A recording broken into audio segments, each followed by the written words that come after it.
Going live now. We are live. Welcome to Sunday Night Comicsgate.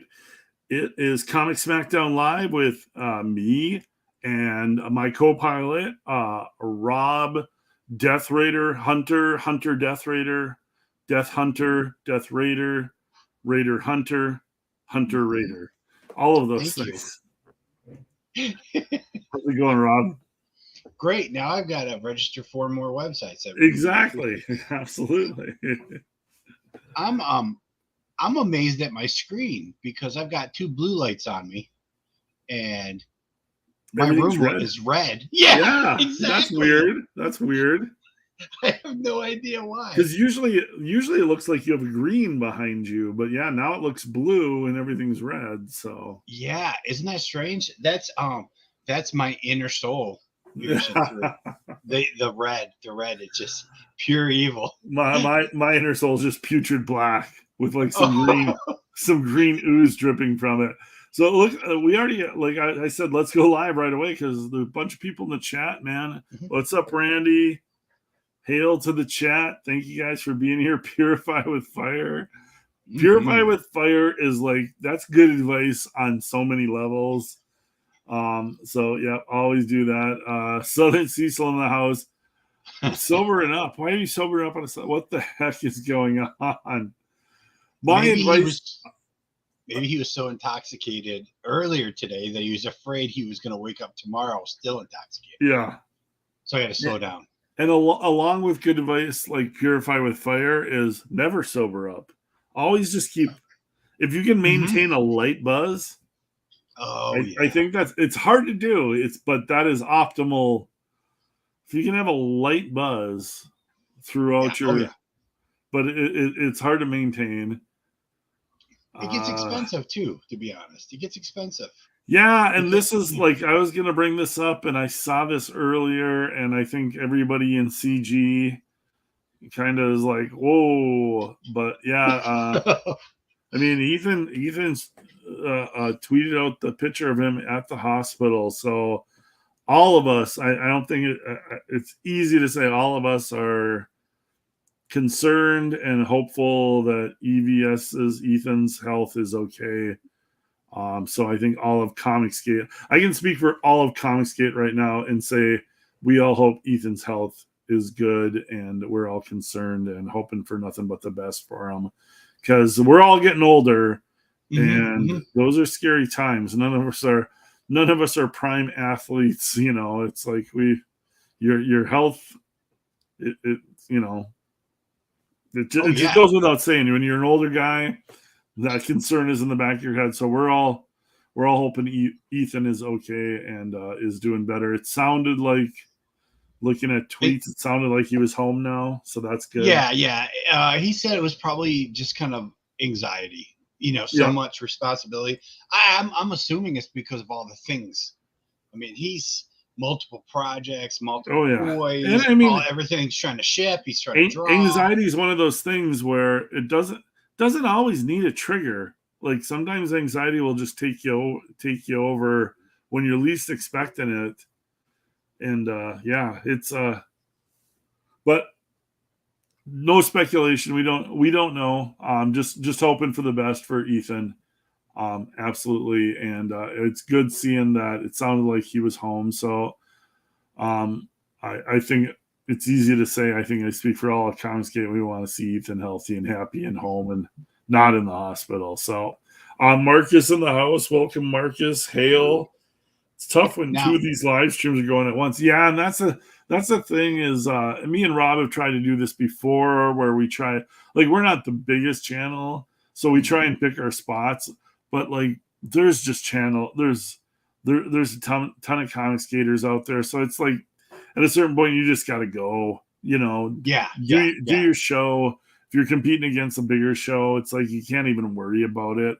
Hopefully people will, if they're not here live. And man, we appreciate everybody in the chat so much. Southern Cecil, Randy, Marcus, all you guys being here. We appreciate you guys being here live.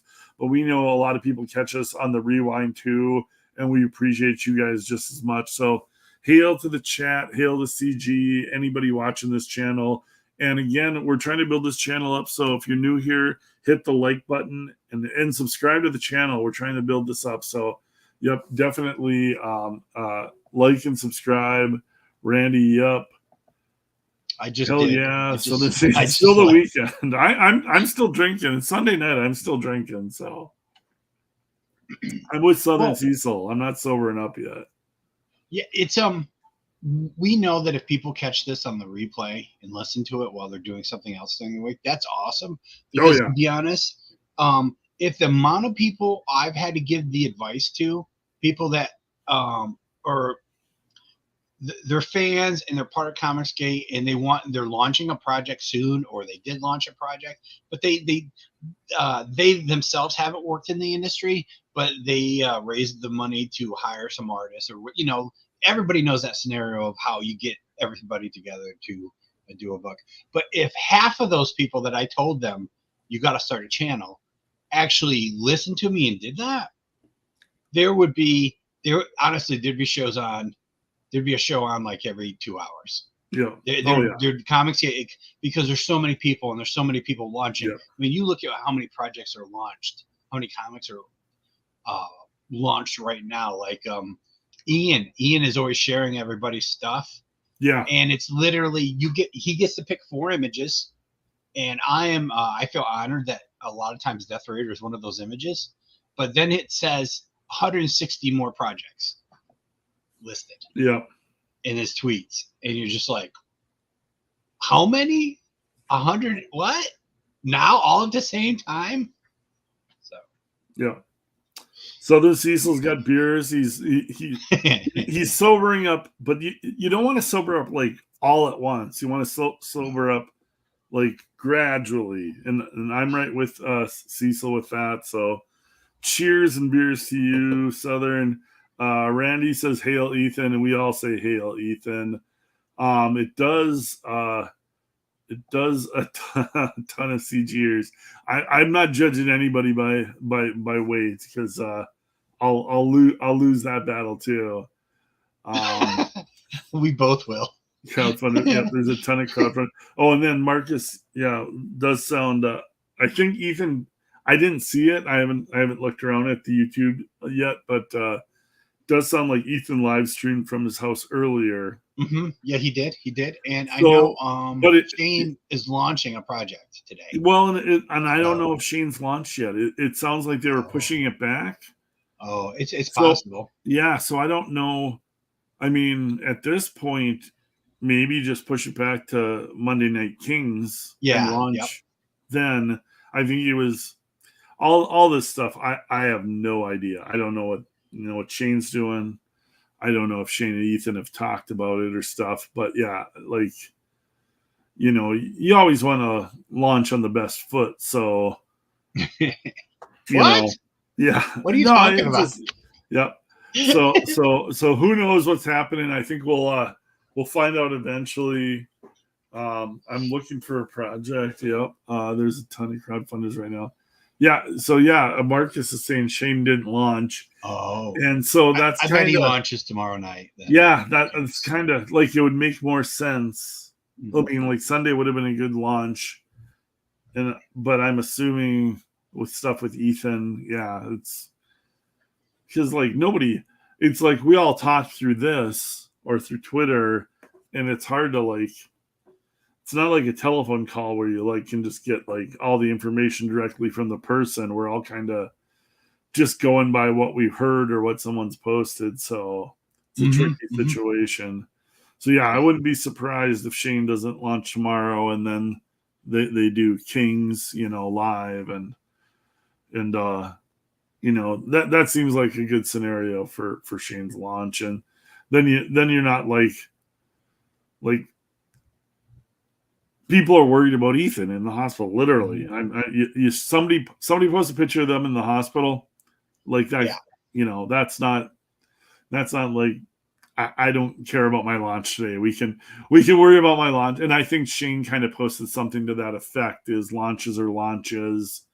Like, we care about Ethan. We want to make sure he's okay. And I think that's kind of the general consensus, and very understandable. So So yep, so that was kind of a big thing that everybody saw today. Um, and let's see, Shane didn't launch. What is that? A cucumber, or I don't know what that is. A bomb? That's an eggplant. He's giving you the penis. Oh, okay. CGers need to learn to launch on the 20th when everyone's credit card cycles over to the next month. There is a solid idea. like Southern Cecil. Wow. Southern Cecil speaks the truth, and there's a real truth behind launching on a Friday payday and launching on like a credit card cycle. Yeah, absolutely. Like that, there's some truth in that. Like we're all kind of working stiffs, and it's like there's times when you got money for fun stuff, and like then it's gone. Playing by those dates is a benefit for a lot of campaigns. So I launched when income taxes were starting to come back. I did that. First, I wanted to launch around Christmas time, and everybody told me that was a terrible idea. You can launch pre-Christmas. You can launch pre-Christmas. I wouldn't launch in January or February directly after Christmas, and then before people get their taxes back. Like you can launch February or March, but it's going to be slower than summer and fall. I would say late spring, summer, and fall are the best launch times because it's just Christmas. Pre-Christmas, you can like people are spending money pre-Christmas. Yeah. Directly after Christmas, forget about it. And then no one's spending any money. I want to start doing secret launches where I launch at like 4:30 in the morning. Just launch a project like this is a hardcover and it's only up for 24 hours. People are like, what the F is he doing? I think you better make sure that you get a lot of people on your channel when you launch live because every other part of that idea sounds bad. It sounds ultra hip if you have the following. If you don't have the following, it just sounds like a terrible idea. Oh yeah, absolutely. It sounds like those club pop-ups where you have to go search out for the club or the rave, and it's only there for 2 days before it gets shut down by the cops. When you throw the party that nobody shows up, you're just a loser. Is anybody else getting those like the fruit flies in the late summer now, and they can get like through your screen doors and everything? It's fruit fly crazy here, and it's like I can't keep them out of the house. It's maybe it's just me where I'm at. I get them. I live in Florida, so I get them all year long. Oh, you get fruit flies all year long. Oh, and then the newest thing that it's this green big horsefly. Oh, and I made the mistake of I was going to grab one and feed it to the lizards out by my pool, and I grabbed it and it bit me. It actually stung, not as much as a bee, but I was a little surprised. Horseflies hurt. I did. Horsefly bites hurt almost as much as a bee sting. So yeah, I'm right there with you. I was surprised. I was like, oh, that was stupid. Okay. Ooh, that's really smart. Topics. We got a couple of topics this week. There's not a lot going around. Yeah, horseflies are nasty. Yeah, fuck. I like any black flies, man. I fucking hate black flies. And we got that vinyl siding, and apparently that's like a big black fly attractor. So like early spring when the sun's on it, it's like black. Yeah, don't get me started on black flies. Oh yeah.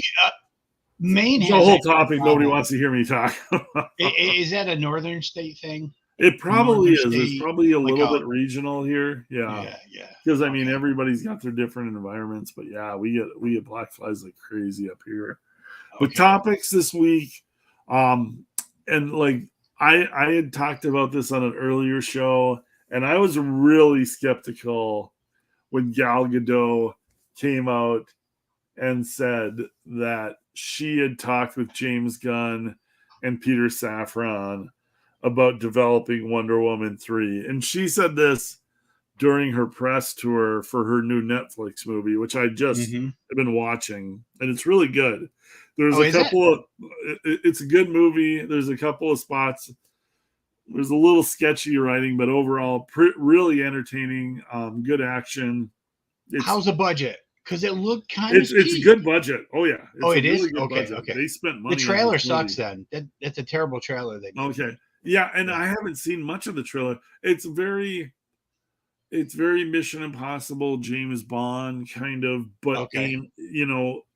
featuring Gal Gadot, Yeah, and yeah, they do different twists on it, but it's very much the spy thriller set in that universe, and I think it's fun. I don't. yeah. Mhm. It's not the best movie I've ever seen.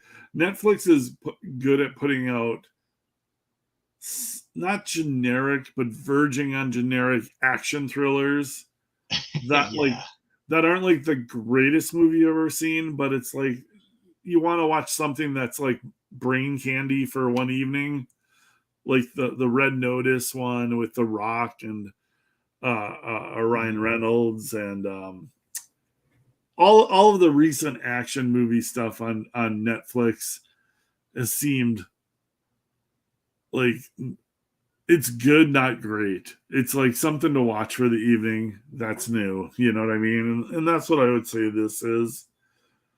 But yeah, Gal went out and I mean, obviously she's trying to stir up interest in her show. And what is she known for? She's known for Wonder Woman, so she's going to get asked the question. So she put out the answer out there that she had been talking with James Gunn and Peter Safran about developing Wonder Woman 3, which nobody's heard anything about that yet. And James Gunn certainly hasn't mentioned it. So that kind of caught the media attention this week. And I So what think do you that think it was? Do you think she what was making it up? Do you think she just completely made it up, hoping because it's the last remnants of the Snyderverse that all the Snyderverse fans would like stir up the yeah Wonder Woman 3, Wonder Woman 3? Do you I think think that's what she she was was doing? just vague enough Yeah.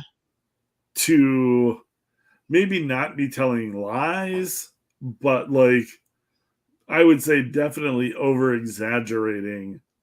Well, she does have like we talked about before. She would have a 3 picture contract, Mm-hmm. so there is a legal Which reason why makes she. me think that she has the best chance of staying over because she's probably under contract at a decent price for one more movie.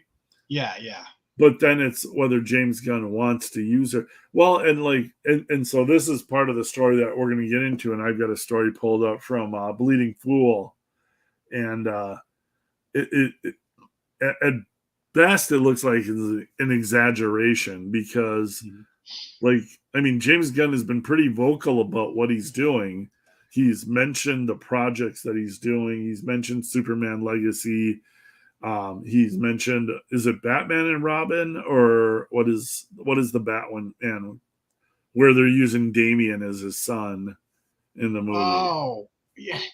Yeah, isn't that weird because they already have the low budget Matt Reeves Batman? So Exactly. why are they trying to confuse everyone Because with something they're else? just like James Gunn is going in and using recent storylines for the movies.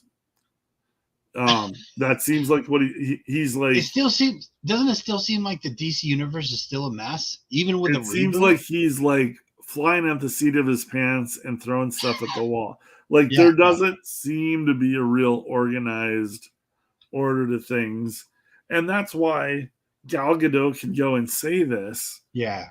Because And she knows it's who just a mess. knows? Who knows? Who knows whether it's true or not? And in the storyline or the story that I saw, they're talking about Paradise Lost, which is a prequel on Paradise Island. So Ugh, they're not using that for that, but I don't even know why they would bother with something like that. I hate prequels like that. Yeah, Like I do that's cheap. too. Like that seems like a waste of money. If you're doing a Wonder Woman prequel without Wonder Woman, Yeah, what's who the point? cares? Like nobody gives a shit. Nobody gives a shit about that. Yeah, I, it's I never even like Batman Year One, which is what they yeah, said that Batman movie was. I'm like, I don't don't want to see Batman running around on a motorcycle with his costume and a backpack. Yeah. Why would I?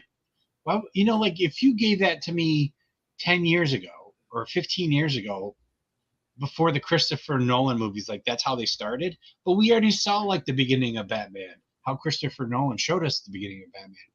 To then just kind of step back and go, oh no, this is it. This is you're just like, dude, I've seen Affleck Batman with the Batmobile going through walls with his Batmobile and blowing up the back of semi trucks. You can't. I don't know why they think they can just constantly revert. And the other they do thing, though. I think in the end they think people are idiots. So. Yeah, I think it's just a bunch of guys trying to like make money. Make something. Yeah, they're just will this make money? I just don't think there's a ton of thought put into it behind the scenes. I think they're just like, all right, we got the financing, we got the studio behind us. Let's just do something so that we're doing something. Because, okay, you're relaunching Superman, you're making him younger, you're establishing this new younger Superman and everything. And that's great. I think that is a good idea. I'm fine with that. But then they're launching Batman and he's already got a kid. Like instantly dated, instantly aged, instantly gives Batman a different perspective than all of the other Batmans before him. And so then use Ben Affleck. Yeah. If you want him to have a kid. Exactly. It's an older Batman if he's already got a son. And then at some point, you're going to want this Batman to interact with Superman, who's now a younger version. Mm-hmm. Like, there just doesn't seem to be a lot of thought put into the behind-the-scenes world building. I think they're just they pretend they keep saying they do, but they got it dropped in their plate, and they're like, we need to start moving with this because the studio wants to make money. And it's like honestly, if someone said, hey, I want you to make a Batman movie, but you only can have $90 million, I guess either you do Batman Year One kind of storyline, or you do Batman versus ninjas. You know what I mean? Like you don't have the money to do really anything else. Like, so with Batman, I'd argue against that, because a Batman, you can keep it really street level. I mean, Joker, yeah, that's true. Joker can be very low budget. A lot of Batman's Penguin. I'm forgetting. I would never do Batman's Penguin. You can get away with a lot of Batman's rogues gallery in just like regular clothes. They don't have to be CGI stuff. Like especially Joker. And that's probably one of the maybe reasons Batman has been so successful is you can do a Batman movie and keep it all real cinema stuff, not CGI stuff. You can do suits, you can do costumes, and that doesn't jack your budget up to like over the top. So, but the whole thing with the Batman and having his son already, it just doesn't make sense, because Superman versus Batman, they screwed up the original Superman versus Batman. So it should have been World's Finest. It should have been World's Finest. You've got Joker, you got Luthor. They're teaming up. Superman and Batman have to meet for the first time and team up against their best arch enemies. It's like the Snyderverse screwed up so many good ideas by being impatient. Like, isn't all these that Snyder what we just Bros said? are like so like, it's like, how can you defend Snyder? He like shit over so many great storylines just so he could like do the coolest. Yeah, he took Frank Miller's Batman ending and made it the first meeting of Superman and Batman. It's like, fuck you. Okay, this is the end of the storyline after 60 years of history, and you just shit all over it because you were impatient. And then he took Death of Superman and jammed it into the other thing. And it was like, Oh Yeah. my God. He Was did. like, He did do that a lot. He did. yeah, it was like He he just cherry picked everything, stuck it into whatever storyline he wanted, and it's like I don't know how Snyder Bros defend the writing on some of that stuff. Like there was some good elements to it, but like they crapped over so many storylines to get, and I don't even blame Snyder. I blame who is the writer for Blade? He wrote all this stuff. the Goyer, was it David Goyer, Goyer was in Goyer's, there? yeah, Goyer's the writer on all that stuff, and So yeah, it's easier to just rip off those stories you remember that were really good. yeah, and that's the So thing right now is if DC comes out with anything good, like Randy's pointing out right here, MCU is a mess right now. Like yeah. the MCU is sinking into like DC levels of, and it isn't superhero fatigue, it's bad writing fatigue. Like they've had great writing for all these movies, and now it's just like they think they can just churn it out. And Marvel's gotten lazy. I don't know if Kevin Feige is just taking his hand off the wheel and let a bunch of writers just pour out some crap. But yeah, it's like this would be the time where DCU, if they had some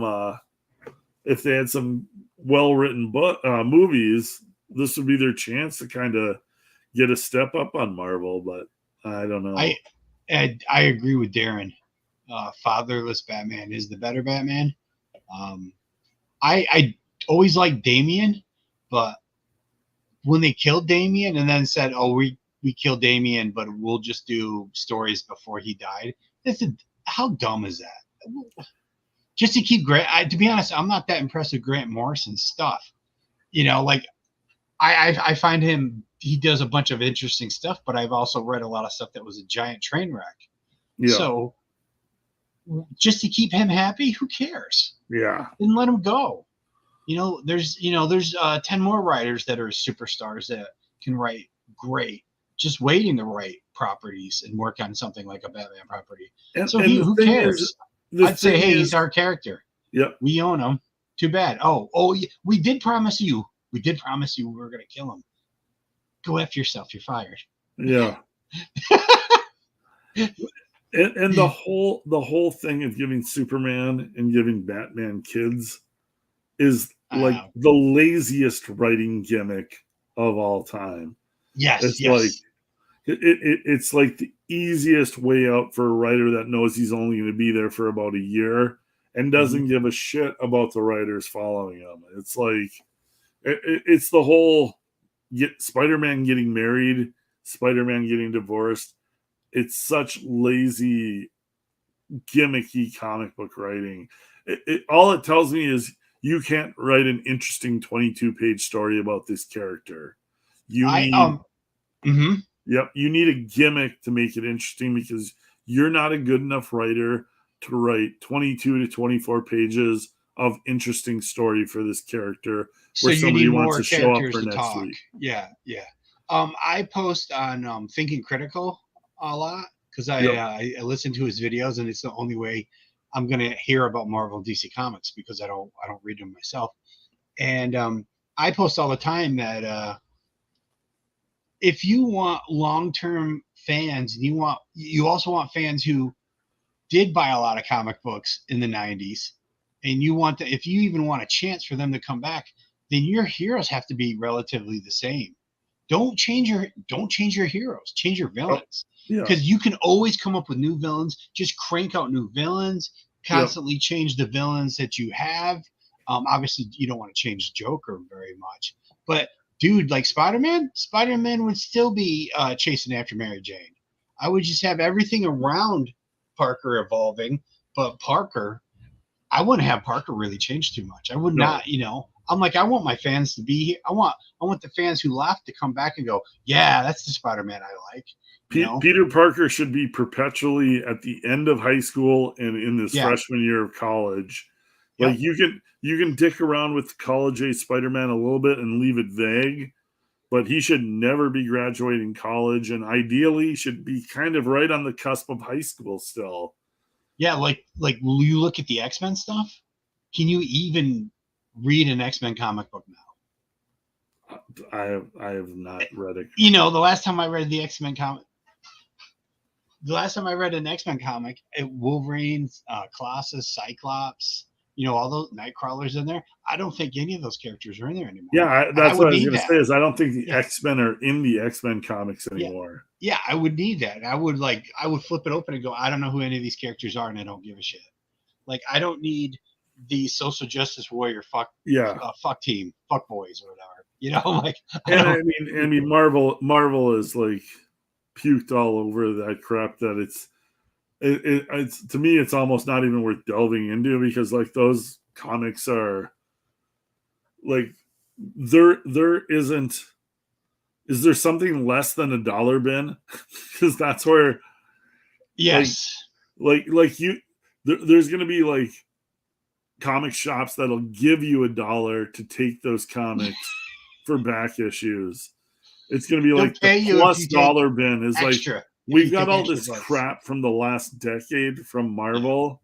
It's like, if you take one of these comics off of our hands, we'll give you $1. It's like, that's how garbage this stuff is. And like these poor retailers that are stuck with all this stuff now, it's like, yeah, it's, I would not want to be a comic book retailer in this last decade. It's just a horrendous era. I'm hoping we get past it and we look back on this time as just like, you know, there's always bad times in history, dark times that, yeah, this is I had seen this today. Marcus just posted this. Is Braveward is the new X editor. That means everything's going to be a solid C+ and come in on time. But there'll be no. That's better than what's been going on. Yes, like as little bit of a step up from what's been going on in the X books. I think Braveward will be like a half a step up. He's at least competent. He's a comic book fan. I think if you left him with no pressure on him, he could write these books because he is a comic book fan. But I also think he is one of these comic book survivors. And in this climate right now, you have to be an SJW to be a comic book survivor, because that's who's in power.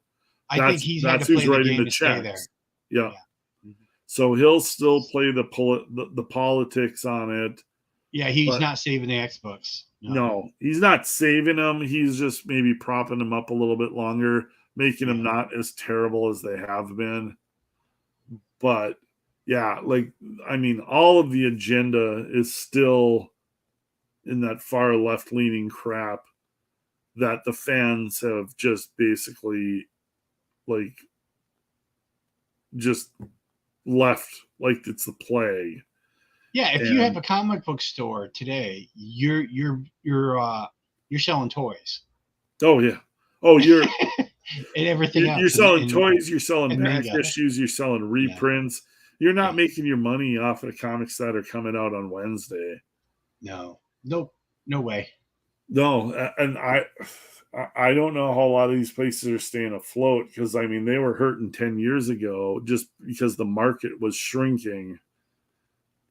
Yeah, I would love to see how comics are staying afloat, and like have somebody explain it to me, because I don't know how half these shops are open with the garbage that's being put out. It's with it's toys and Funkos and all that other shit. It has nothing to do. I think I've seen a lot of articles where comics are like number 6 on the ordering list now. Yeah, you know, and they don't. If they sell 2 issues of a specific X-Men book last month, they'll order 2 issues of it for this month. Yeah, that's it. They're not. There's no guessing or ordering extra copies. And usually, if you're ordering extra copies for those variant books, those are the comic book stores that are on the edge. There you go. LCS has a sidewalk sale to get rid of all the crap. Yeah. Can you imagine being like a 10-year-old kid and picking up a comic book and it has all this SJW bullshit in it instead of like an action adventure story?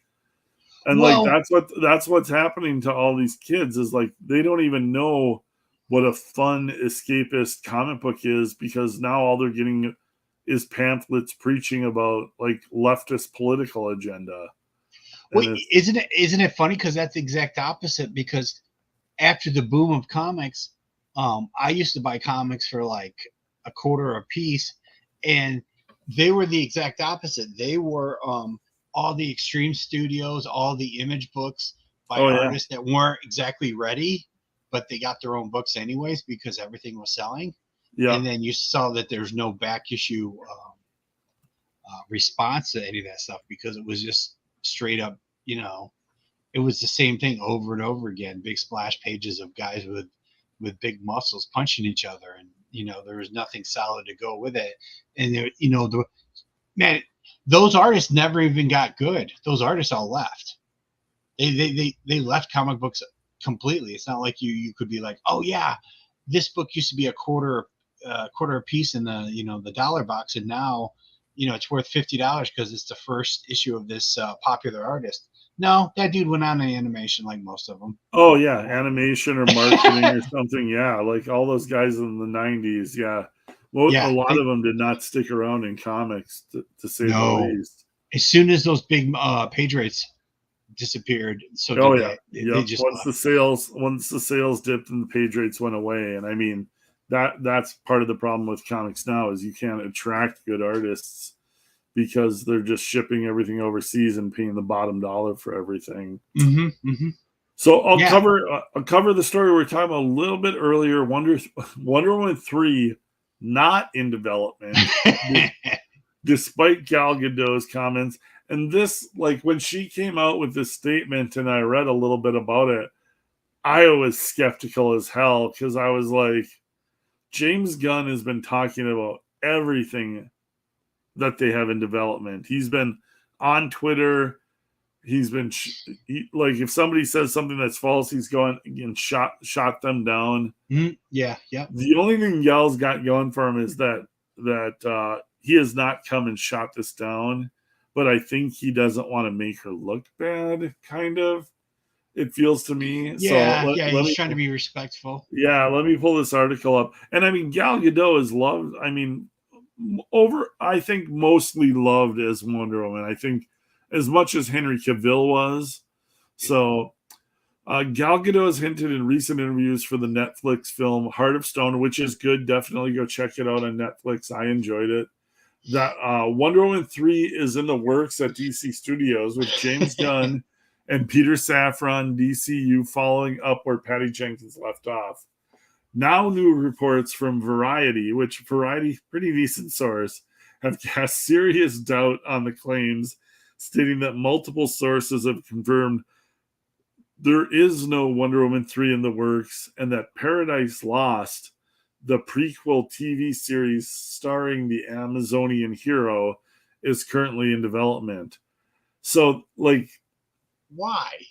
that's TV yeah. show? So, like, I would be less upset if they were doing the Wonder Woman 3 and it was a reboot with Gal Gadot that fit the new superhero stuff they were doing. Like they just somehow decided to like, we're keeping Gal. People love her. We're gonna put her in the new movie. It's gonna fit in with our universe. I'd be more okay with that. A prequel TV series on HBO Max or whatever it is, Paradise Lost. Nobody wants that. Like nobody gives a damn about that. Yeah, the only chance you had for that was after the first Wonder Woman movie. Yeah, The second Wonder that would have Woman been movie the window. was Yep. the second one was so bad. Yep. No one ever wants to watch it again. I haven't watched it a second time, and I've watched all the other Snyder, even Batman versus Superman. Yeah, I watched that again. The second Wonder Woman movie is an absolute joke.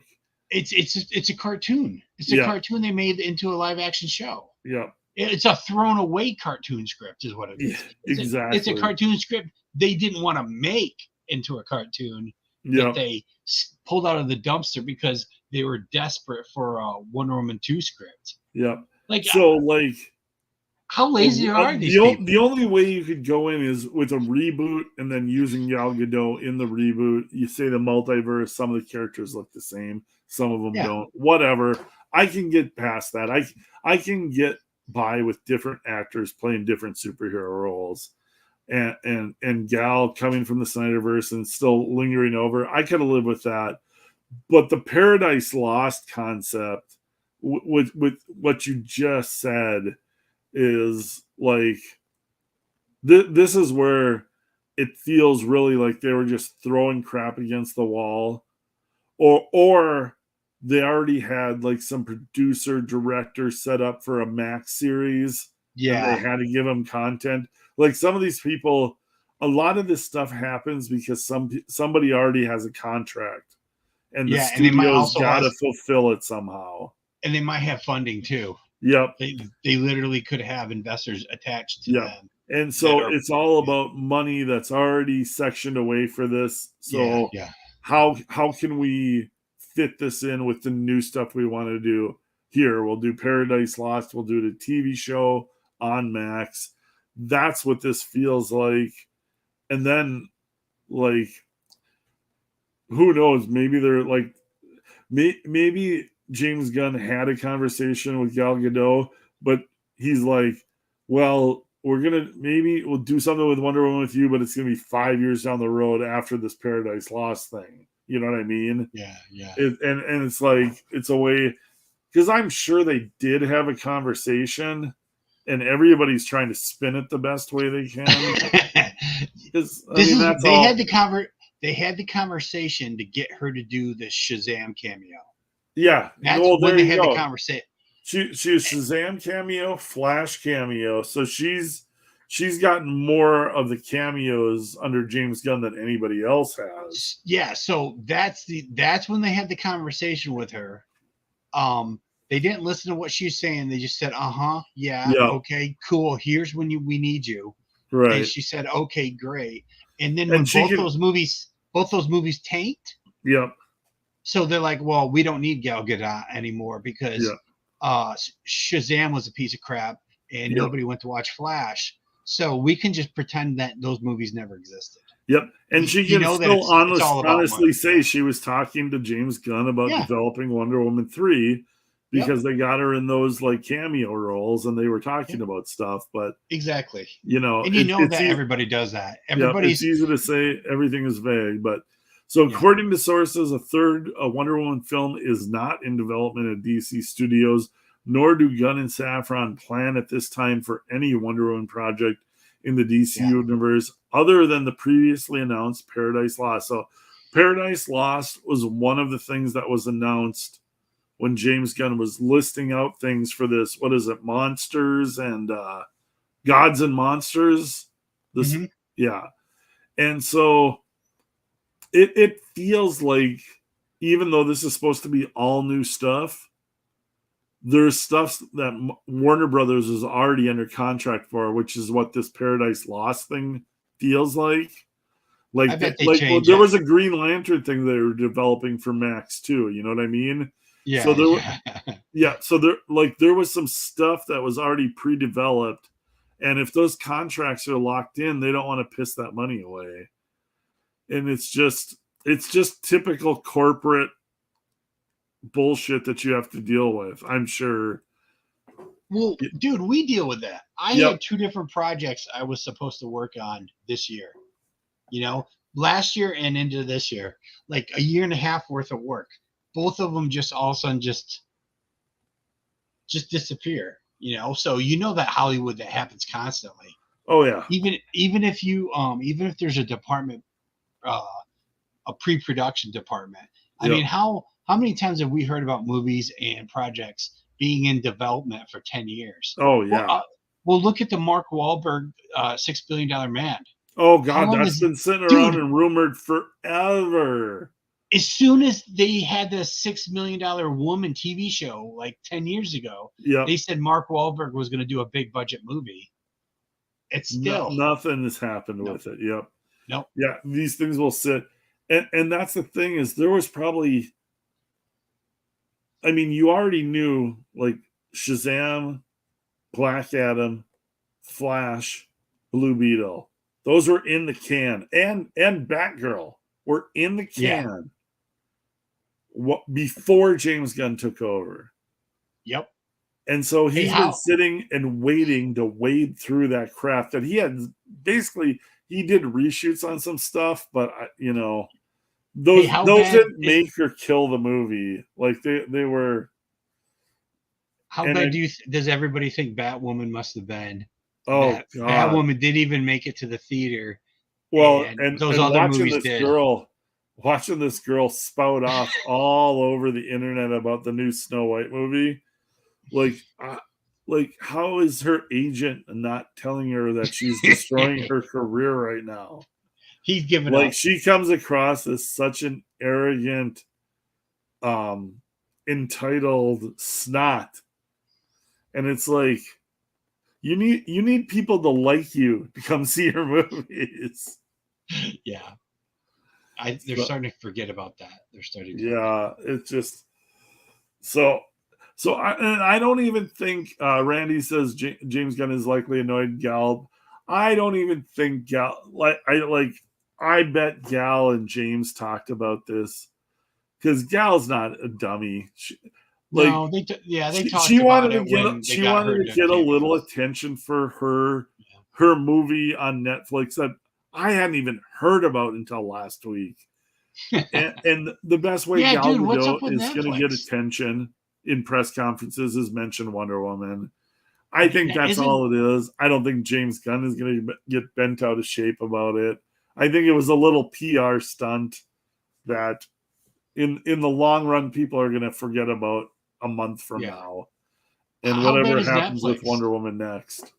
Netflix has a Gal Gadot movie, and I hadn't even heard about it till last week.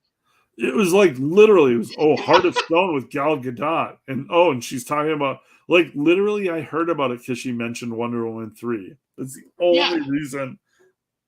It's the only reason I knew this movie was on Netflix. So what's wrong with Netflix? How come? And they've always been notoriously terrible about letting people know when their stuff is coming out. I don't understand.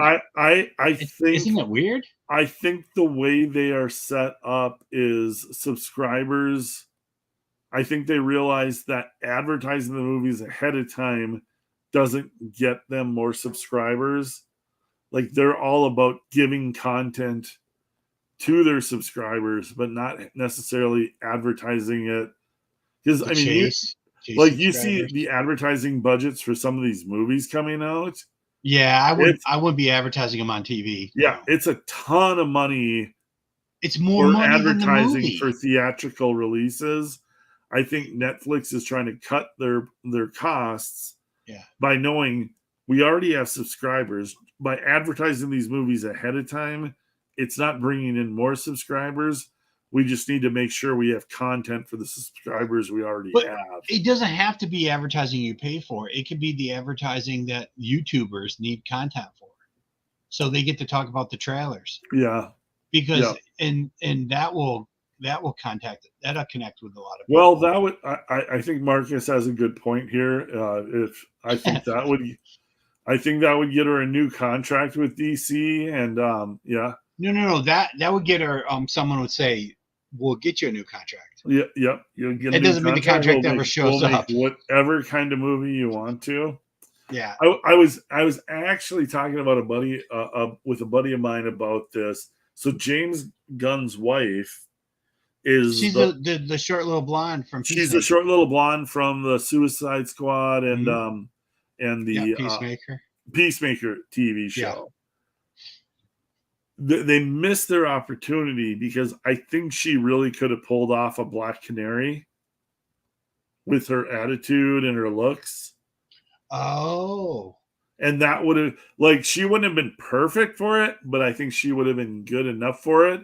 And then he could have had his wife as one of the major DC heroes instead of this background character that is not going to be one of the main, Maybe people. She didn't want to. Maybe But he cast her when he had the opportunity. It was before he became the head guy. Yeah. I think 2020 hindsight, if he knew he was going to get the lead thing at DCU, he would have cast his Oh, wife as a bigger role. Is basically I, my point. And I think she I could. I think think she could have pulled off Black Canary. I think so too. I agree with you. I think it has more to do with he wanted to be able to work with his wife. Oh yeah, You he, know, he basically he just cast her in the first role that he had available for her. And yeah, he yeah. So didn't they could when he work was together making and see each other Peacemaker, more. he had no idea he was going to get the shot to be Yeah, yeah, yeah. the headed. And that character has a pretty big part in Peacemaker. Oh yeah, So, yeah.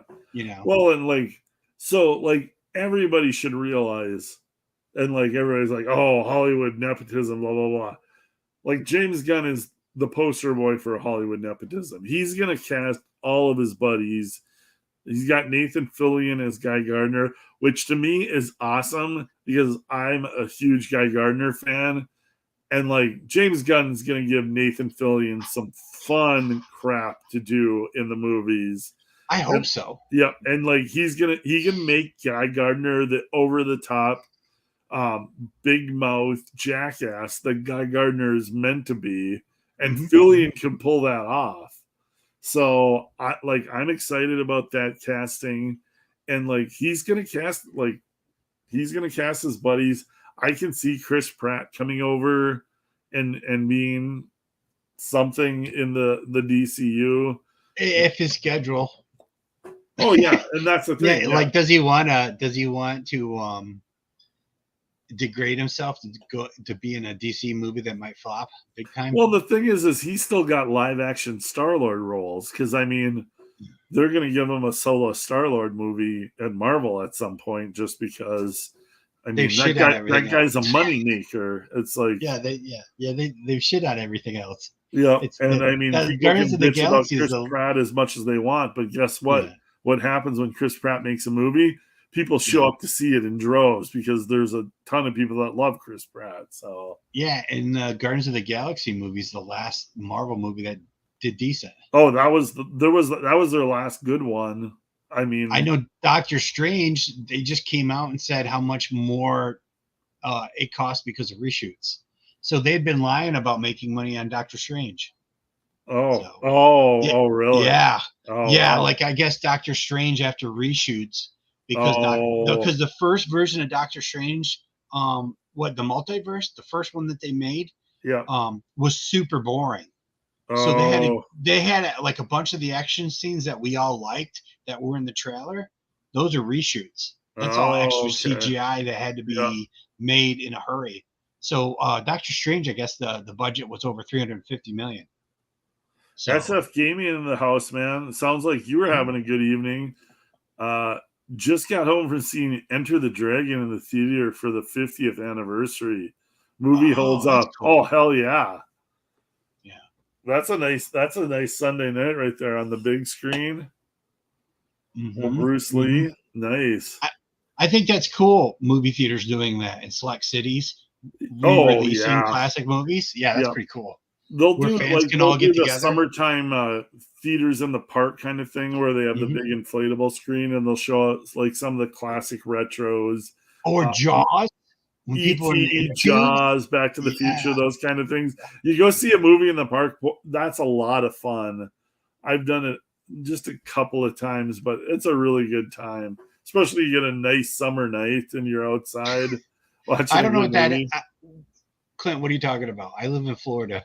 There's no nice summer nights down there. I took the garbage out last night and it hit me. It's like 85 and humid. I'm like, just a month ago, if I went outside, there'd be a little bit of a breeze and it'd be like, oh, this isn't too bad outside. I could handle it if I had to be out here for an hour. Yesterday, dude, went outside. Kills you. Oh, I was just like, how fast can I get back inside? Let me dump the garbage and let me get back inside as fast. I won't tell you what it's like out here. It's dude, it cools off as soon as the sun goes down, right? Oh, yep. It's not even mid-August, but there's already a little bit of that fall crisp coolness to the air in the evening. I grew up in New York, and even in school in September, it might be 85 in the in the afternoon, Yep. but it's 60 as soon as the sun goes down. Yep. It's already Oh, cooling off. yep. Yeah, It's I remember that. So Yeah, not gal's too Florida. old for Gunn. Yeah, I mean, she is, like, in Hollywood terms, Gal is probably too old if you're going to relaunch that franchise. Yeah, and you can't wait. You can't say, "Hey, And we'll the do other another thing Wonder is, Woman movie in 5 years." they're going to want to lock an actor or an actress down for at minimum a 3-movie deal. They're going to Yeah, want to pay them on the low end because they haven't done anything before. And I yeah, mean, that's what they did with the new actor for Superman. I'm sure it's what they'll do with the Batman thing. yeah. They're And gonna find a pretty girl from soap operas or some shit yeah, like that. yeah. Yeah, And there's plenty of if you want to look hard enough, there's plenty of pretty girls still in Hollywood. So you don't have to look very hard. no, Guy You run Gardner is into either going to two be at a the great Starbucks. character, or he's going to be a parody of the American right. And yeah, and I get that, Darren. You're right. If they want to, but I'll give Gunn the benefit of the doubt based off the Guardians of the Galaxy movies. He knows, like, you don't have a blockbuster by alienating one side of the country, and that's what we're down to now. Is like either you're going to play it down the middle, and there's movies that have done that. There's movies that are making ass loads of money right now. Maverick did it last year. Barbie is doing it this year. And you could look at both of those movies and say they lean one way or they lean the other, but they play it close enough down the middle with the story writing that, depending on how you want to argue it, both sides are interested in those movies. So there is a way, if you're a good enough writer, to play it to both sides but still be not vanilla. You know what I mean? Mm-hmm. Yeah. I mean, Maverick was far right leaning, but everybody showed up for that. Everybody did. That wasn't just right wing conservatives showing up for Maverick. That was, you don't get those kind of numbers with just one side of the country showing up. And Barbie's proved it again. And a lot of people argue Barbie's a feminist movie, but you can look at Barbie a lot of different ways and you can get into the depths of it. And there's a lot of stuff in there for guys too. And it both movies comes down to great writing. They had a terrific script. I don't even know how to describe it because it wasn't just like basic. There was nuance to it. It was stuff for everybody to enjoy, and that's what really good writing comes down to. So I don't think James Gunn is going to try and alienate the left to win the right, or alienate the right to win the left. I think he wants both of those people shown up at these movies. That's how you have a blockbuster, is you write something for everybody and have it well written. So I'm hoping that's what he does. Well, here's the thing: Nathan Fillion doesn't play buffoons. No. He plays smart characters. Yep. So I'm pretty sure that he's going to have some influence on the direction of the script. And yep. And I don't think he probably he's already told Gunn. He's like, hey man, I want to, if he's doing Guy Gardner, he's like, I don't want DC's version of Star-Lord. I don't want to just be a buffoon. You already did that you with look at Peacekeeper. You look at Peacekeeper. He's already like, yeah, he's already there. Like he's already the right wing kind of buffoon. Yeah. So, but they didn't just leave it at that. They got into his backstory. They got into why he's like this. I mean, when Peacekeeper kills what's the colonel in the second, I mean, that wasn't in the second Suicide Squad movie. I can't think of not Flag, when he the Peacekeeper Flag fight. Like, there's a lot to that, and I mean, it wasn't just like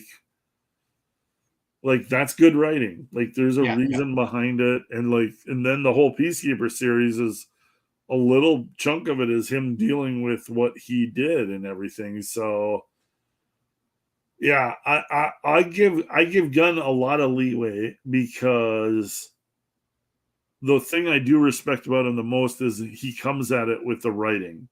Like, I'm not going to have a good movie unless the script is there, the writing is there. I'm not going to sit there and depend on CGI to bail me out and just throw out some piece of crap. So maybe not everything's going to come out perfect, but I do have higher expectations from the DCU now. That's a cartoon. And in cartoons, the actors roll into the studio. They do their lines like 6, 7 different ways. And then they roll out of the studio with a pretty big check, considering, it took them a day, maybe 2. So I don't think I don't think they care. It's no one's, I don't know. Have you ever heard of any actor trying to work with the script when they're doing just voiceover stuff, voice acting? I think they roll in and they do their thing and then they roll out and go, hey, thanks for the check. As we're sitting here speaking of voice actors, I want to give a shout out, and I'm not going to remember everybody's name, but Dale Gribble, one of my all-time favorite characters on I'm forgetting the name of the show. But Rusty Shackelford, Dale Gribble, King of the Hill, the voice actor who played Dale Gribble, and I don't know if anybody's fans of the show, but I became a big fan against my will because it was my wife's favorite show. But Dale Gribble was just such an amazing character, and his alter ego, Rusty Shackelford, which is just one of the greatest names of all time.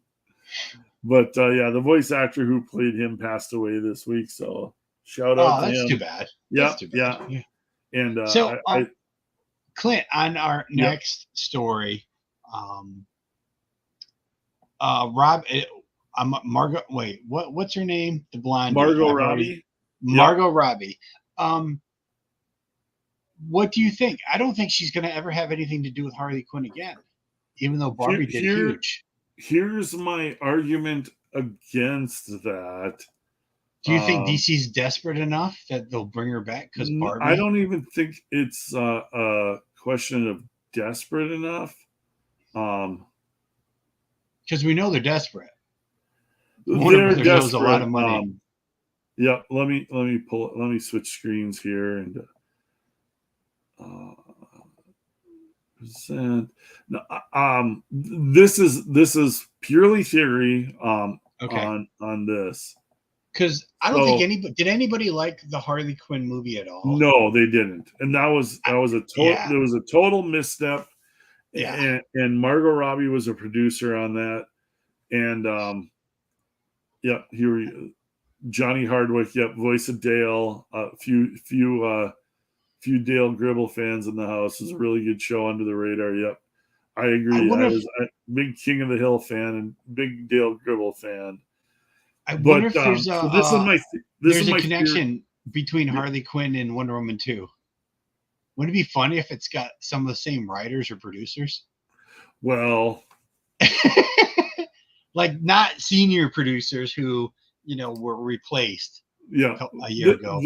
But some of the creative people. This is my speculation, my theory.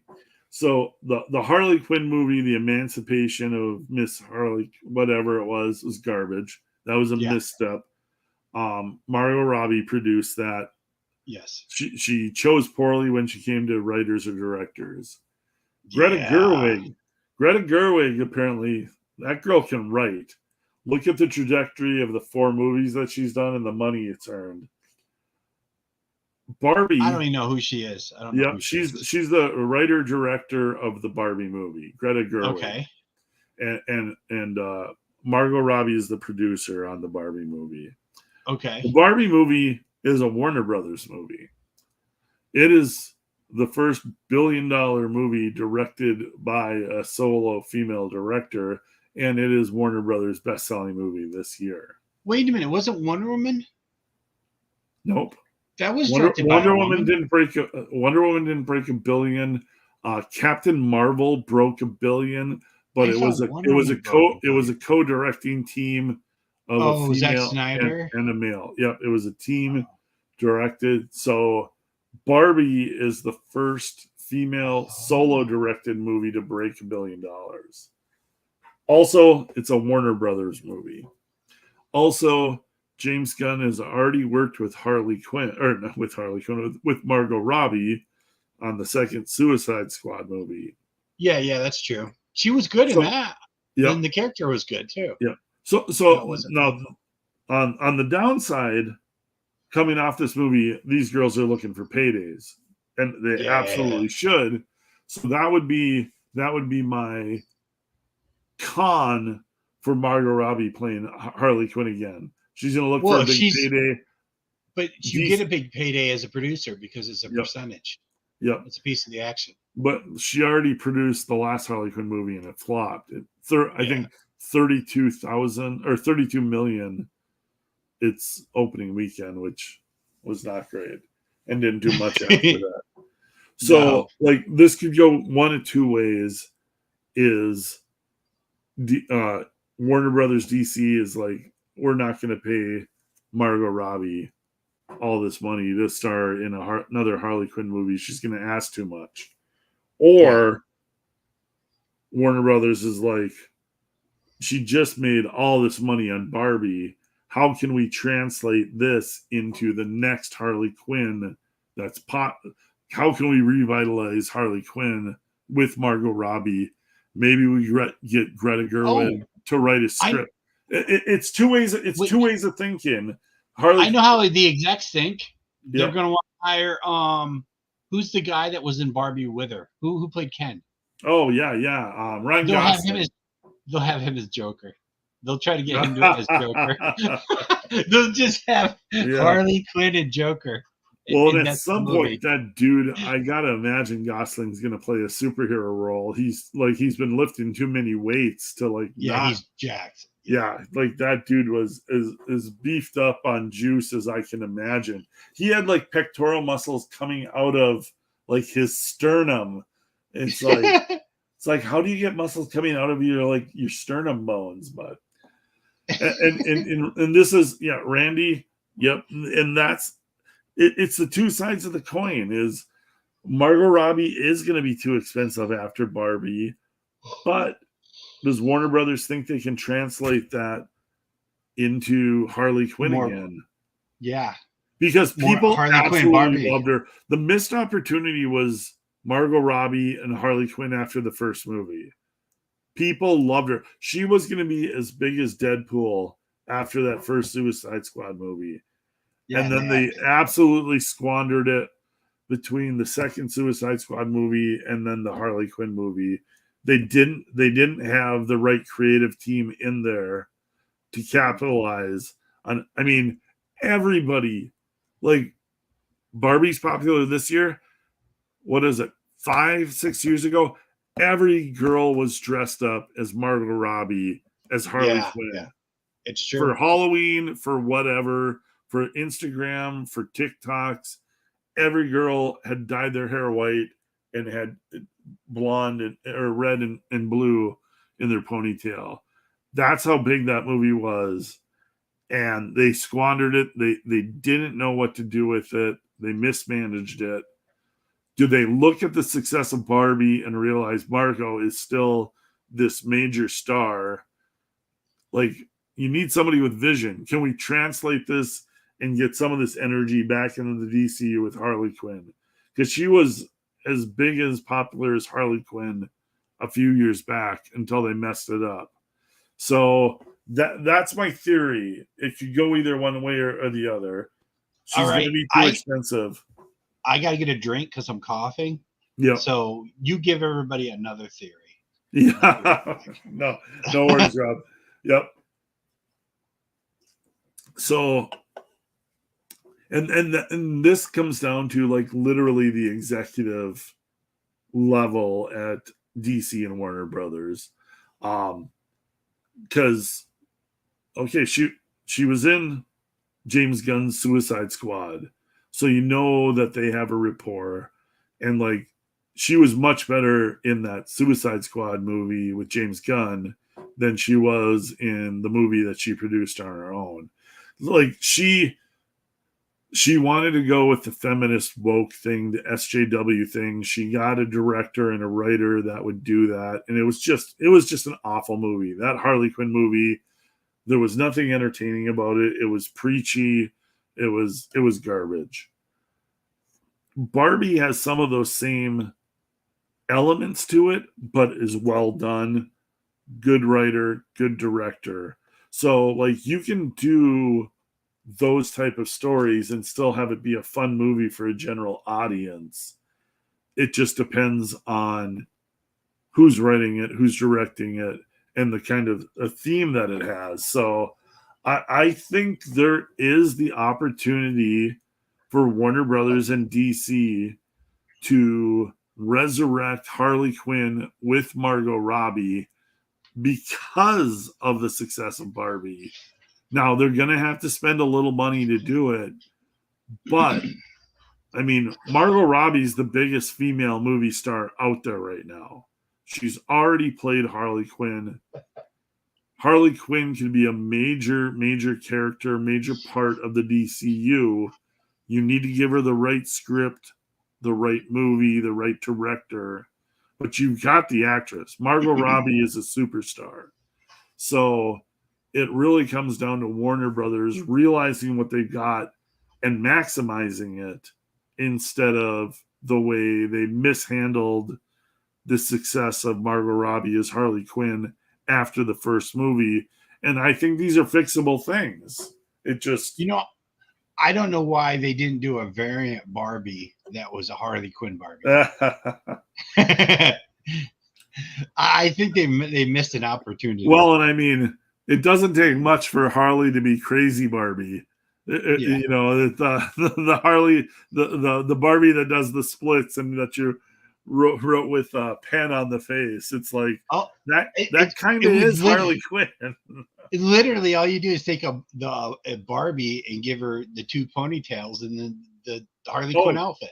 That's all you have to do, and you can sell it and go, it's the Harley Quinn Barbie variant. Yep, it would not take much at all, but that's where because up before the Barbie movie, I would have said they're going to recast Harley Quinn. Margot Robbie's probably played out her contract for 3 movies. She's the 2 Suicide Squad movies and the Harley Quinn movie, a 3-movie deal. She's probably played out her contract. They'll recast Harley Quinn. There's a ton of different actresses.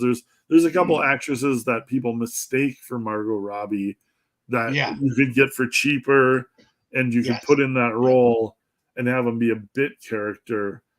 Maybe even just a part in another movie. Maybe not even like a lead Harley Quinn character. But with the success of Barbie, it's like the window opens up again for like, let's just go for it. We'll get Margot Robbie again and we'll make a kick-ass Harley Quinn movie. Like Joker could be a back character. Batman could be a back character. You know what I mean? And have it beat Harley. Like Harley has the fan base and the open storylines where they could like make her a major DCU character if they wanted to, and they did it right. But it takes. That's where I think the success of Barbie is. Like these executives, like they see that money and they want to do it again. It's like how many more movies can we get Margot Robbie in? You know what I mean? I would shove Harley Quinn into the second Batman movie that they're making. Yeah, absolutely. I would, and they're like, but Joker's not in. I'm like, well, we're shoving Joker into. They're like, wait, what? I'm like, come on, you low budget shit movie in the first place. We're gonna give Harley Quinn and Joker 15 minutes of this movie just so it's in the trailer. Yep. When you're Warner Brothers and you just made $1 billion off of a movie with Margot Robbie starring on it, you already have Harley Quinn with her in it. That was a huge hit. They stumbled on a couple of the other movies, but it's like the opportunity is right there to make like an amazing Harley Quinn movie. And you have the evidence that this character is popular, that this actress is popular, and it can make this kind of money. Yep, Randy's talking about Joker too, and Lady Gaga's in it, and Lady Gaga fits that world, I think, that they developed with the first Joker movie, and it's just like it's that Elseworld element where it's tone and vibe. Like there's a different tone to those Joker movies than there are to like the Batfleck Batmans or even the who's the Suicide Twilight Squad. kid. Yeah. The Twilight kid that's doing the Batman movies now too. Yeah, the Matt Reeves Batman. Yep. And I think that's another thing that Warner Brothers DC is realizing is we can have multiple Batman movies out here because there's multiple Batman comics. There's Elseworld Batman. It's like people are going to show up for Batman. If you make a good Batman movie, people are going to show up. People love Batman. The way Batman works in comic books translates directly to the way Batman works in movies. And these side characters are just as popular. You've got a solo Joker movie that made over $1 billion. I won't acknowledge that movie. I didn't watch it. You didn't like it, or you didn't watch it? I won't watch it. It looks like a piece of shit to me. Okay. I saw no explosions. I saw no special effects. It's definitely an Elseworlds. It's yeah. And, I don't like Elseworlds. And I get where you're coming from. I'm not ripping at all where you're coming from, but it's that more. It's like more realistic. If superheroes lived in the real world, it's very much of that. If Joker and Batman lived in the real world, yeah, that was Valiant. That was Defiant. Yeah, and I'm not always a fan of that either. I get where you're coming from, but the way they did the movie worked for a lot of people. Well, I understand if it makes $1 billion, it makes $1 billion. So yeah. And the thing is when you're talking those kind of numbers, it worked. It worked for a big enough audience that even if you didn't like it, the studios don't care. Like, yeah, of course. If I was getting a piece of that check, I'd be like, hey, hell yeah, we're gonna do Joker 2, we're gonna do Joker 3. Guess what? Joker movies till they die. Yeah, guess what? James Gunn had no say over the next Joker movie. No. Okay, we're having you relaunch the DCU, but Joker 1 made $1 billion, so we're doing Joker 2, $35 million, and you got no say over Joker 2. And guess what? The Matt Reeves Batman movie did $750 million or whatever. 800 million. We're going to keep 90. That franchise going too. You'll do your own Batman movie over here. So James Gunn is redoing the DCU, except for a couple of movies that made a ton of money, and then it's so hypocritical. But it's totally like these executives. They're just looking at the bottom line, the numbers. It's like, is this making us money or it isn't? All of a sudden, Barbie made $1 billion. Margot Robbie used to play Harley Quinn. Maybe some movie executives like, hey, maybe we should have Margot Robbie do another DCU movie. You know what I mean? Mm-hmm. That's my whole thought process, is looking from like the brain dead movie executive and being like, oh yeah, you can put 2 plus 2 and it equals 4. Yeah. They're accountants. Yeah, they're accountants. They're looking at the bottom line. Margot Robbie's making us money. She's the biggest movie star in the world right now. And she's played Harley Quinn, and we're relaunching the DCU. Maybe we should have her play Harley Quinn again. It's not outside the realm of possibility. Well, while we're going on here, you know what this is a good time for? It is a good time to check out Death Raider. Oh, I'm actually thinking of things during the stream and not having to be reminded. But Death Raider's had a good. You are, because we haven't. Because I haven't thought about it once, so it's good that you were thinking about it. So Death Raider's had a good week, and boom, over 18,000, crushing. Finally broke 18. Yep. I'm so happy. We're at 18. Now we're slowly sneaking up on 20. Yep, absolutely. And not far from it, really. Less than 2,000 away. I mean, If I you're leave the like campaign open 1800, for 1800 away. And I yeah. do have the links in the description below the video. So if you're new to the channel and haven't checked this out before, we've got the links in the description. And it looks like, yep, I was going to mention it. And Randy's got the link in the chat. Appreciate that, Randy. You're always on the ball, man. It's awesome. But yeah, Death Raider graphic novel by Rob Hunter. I'll let you talk for a little bit, Rob, and I'll just kind of scroll through and then we'll play the video. All right. First thing for Death Raider is I am going to pull down some of the perks. I'm going to pull down the artwork perks, and I'm going to pull down the watches and all that stuff too.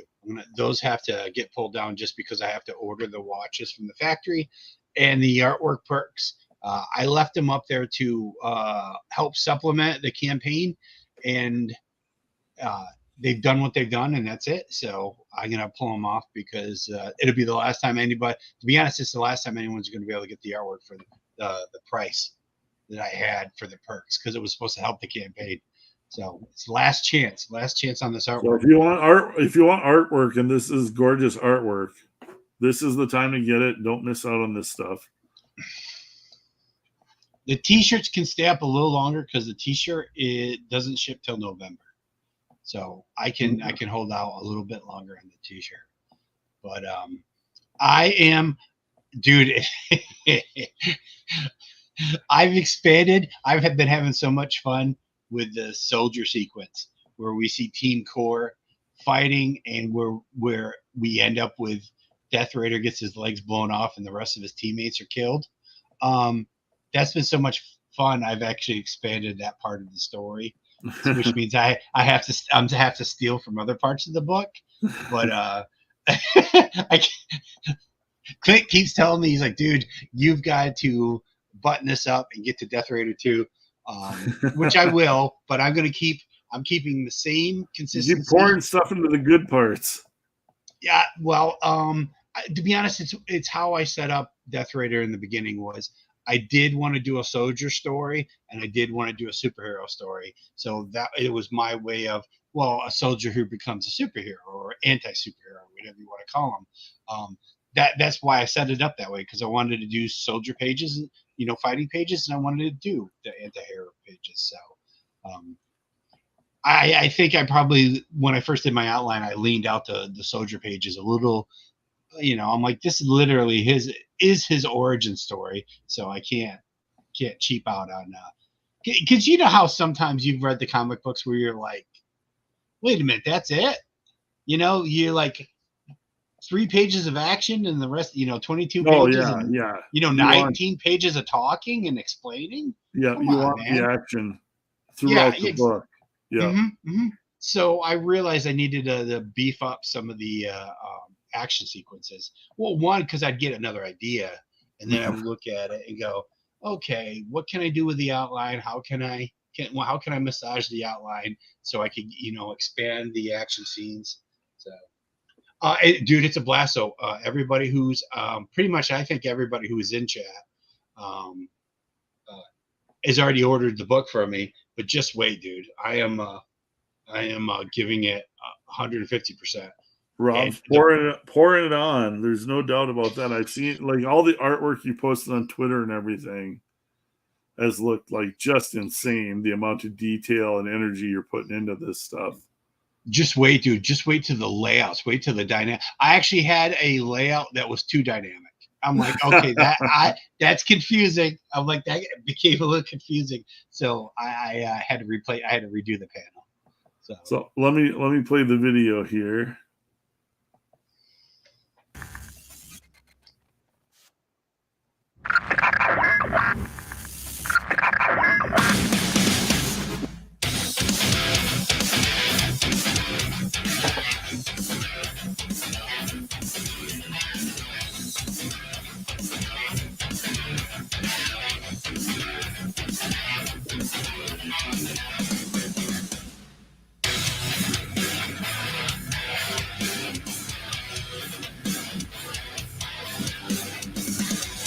Thank you very much, SF Gaming.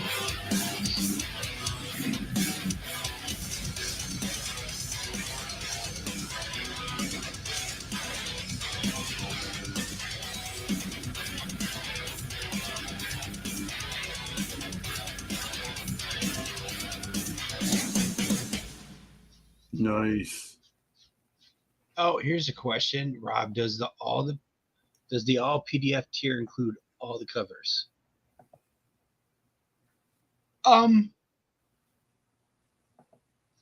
I could definitely just include all the covers in one of the PDFs, to be honest, because I mean that's just a file. So I could definitely make sure like one of the PDFs, like the full color PDF or the black and white PDF, or I could just do it for all the PDFs. I could just make sure that all the covers are in there too. But because with the PDFs, you know, it's not really a cover, right? I mean, it. So I could just say, I'm pretty sure I have already planned that all the artwork I do for Death Raider is all of it's going to be in the PDFs, whether it's black and white or full color. So yeah, you're pretty flexible with PDFs about what stuff. I mean, it's pretty easy to like decide. It's not like you're like.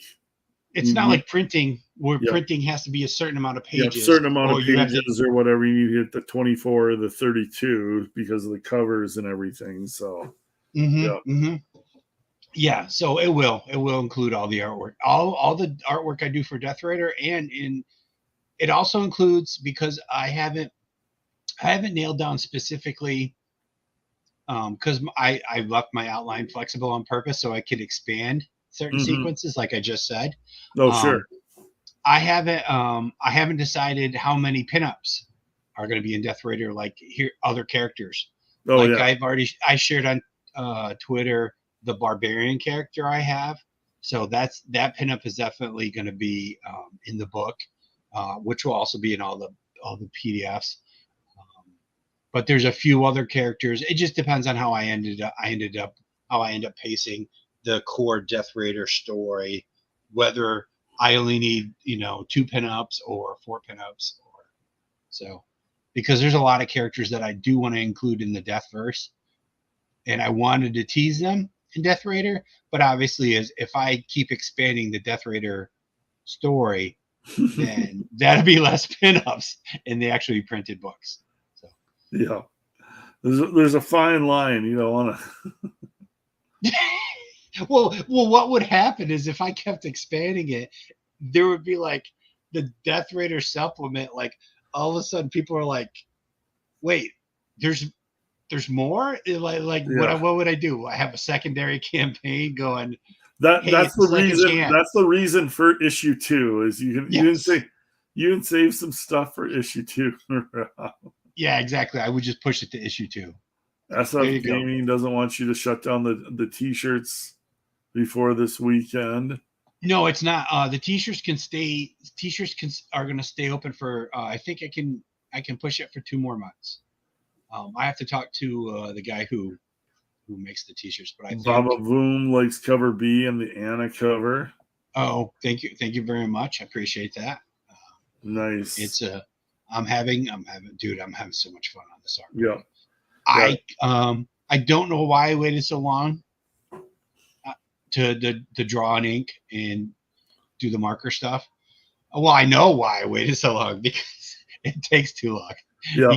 It's hard. It's very hard to make a living doing all these things on one page. Yeah. That's why I was an inker for 27 years. Because with a decent page rate from DC, it pays a lot better than Death. Yeah.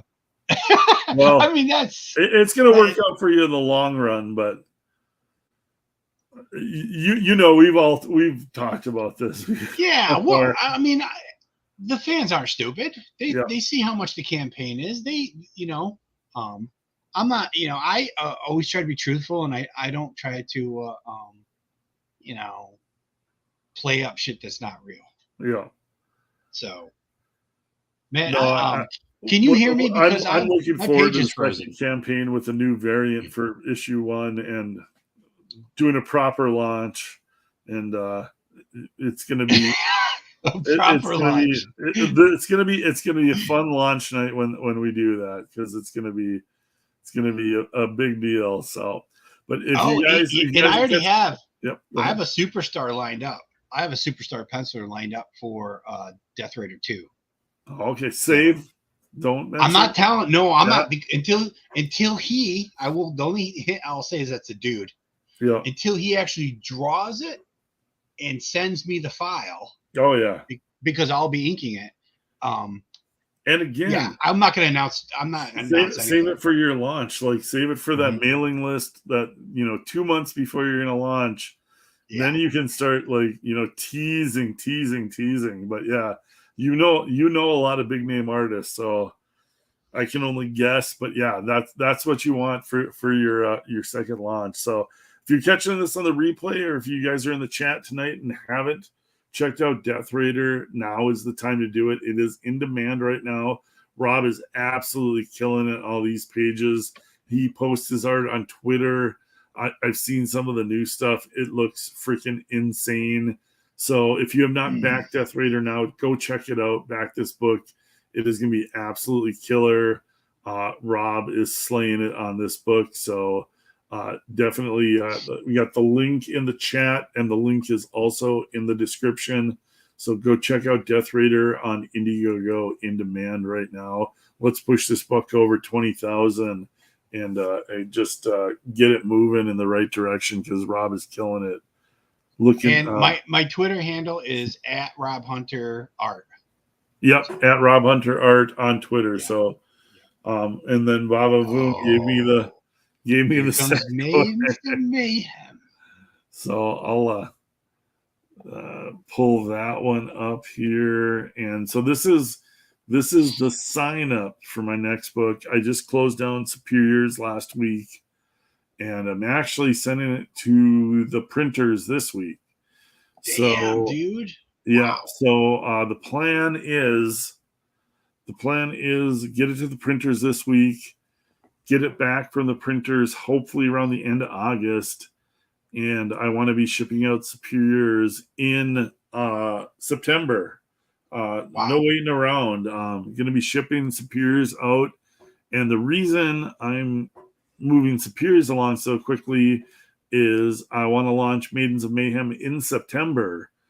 Is the plan right now.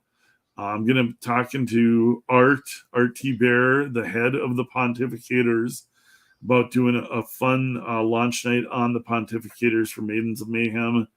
Haven't hammered anything out yet, but that's kind of the plan. Wanted to kind of, we've been doing Pontificators long enough. I want to turn Pontificators into a little bit of a launch window, because a lot of people will launch on Ethan's channel, but Art's got a really big audience too, and you can't always launch on everybody's channel you want to. So, but yeah, the plan is to launch Maidens of Mayhem in September. This is 60 pages, full color, 3 full stories in there. Wow. Pirate Queen, Blue Bombshell, and then the Sword Maidens, which are new characters that I did one small campaign for them right when I came over to Indiegogo.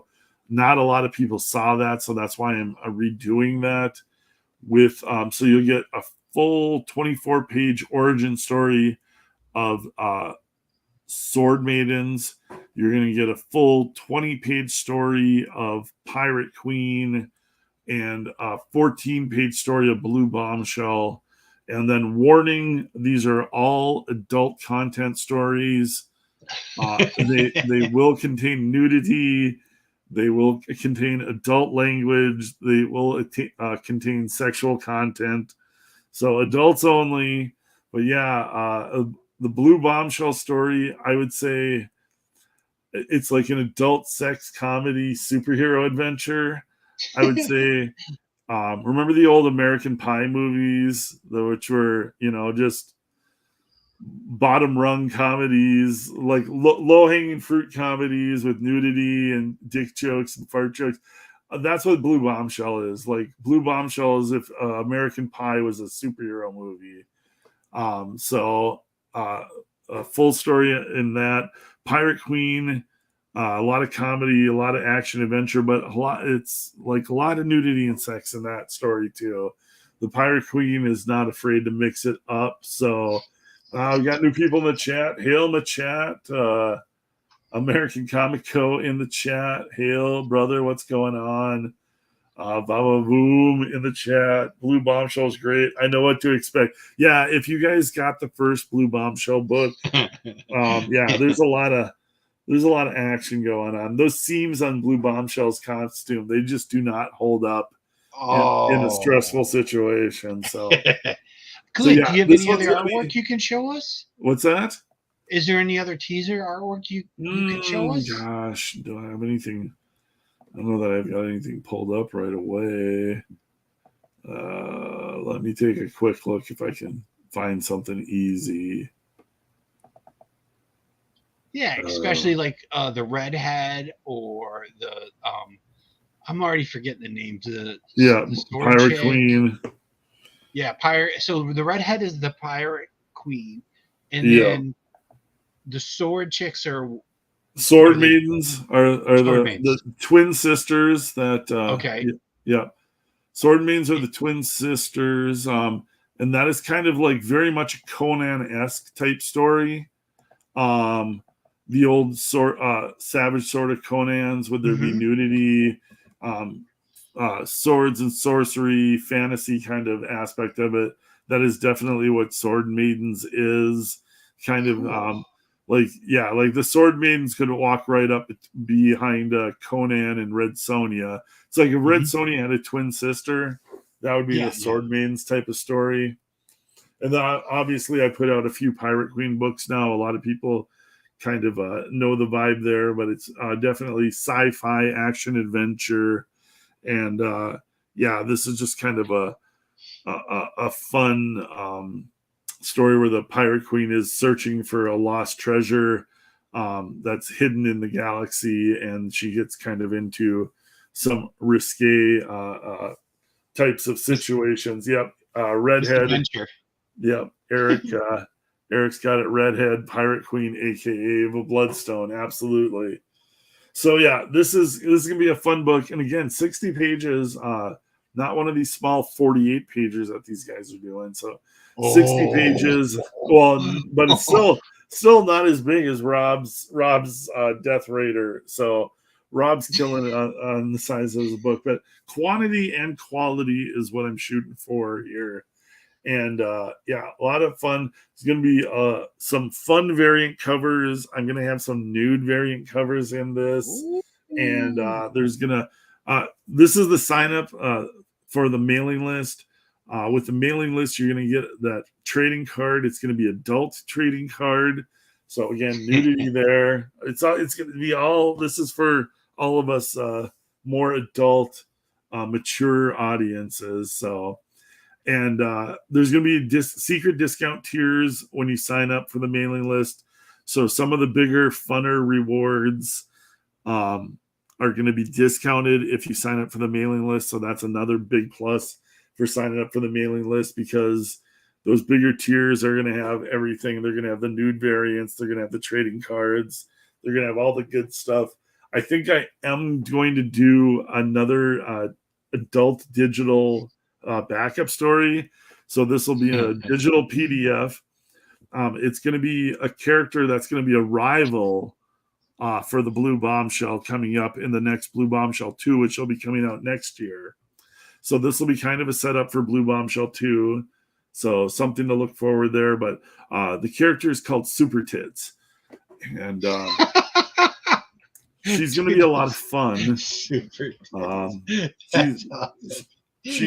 She's a lonely fans model, not only fans, just a lonely fans model, which I have trademarked and copyrighted. So she's a lonely fans model who gains superpowers and then uses her adult social media content to kind of become a rival of the Blue Bombshells. And the two of them mix it up, and who knows what kind of shenanigans they'll get into while they're wrestling around in their skimpy costumes. So just future storylines, stuff to look forward to. But so Andy showing it nearly flat-chested power. I saw that, dude. I did not see. I haven't seen that yet. That's some DC book. And Superman was also the same artist. And Superman looked like maybe he was 175 pounds. Oh, I gotta go check out Andy's timeline. It's awful. I haven't seen that. Yeah. That is not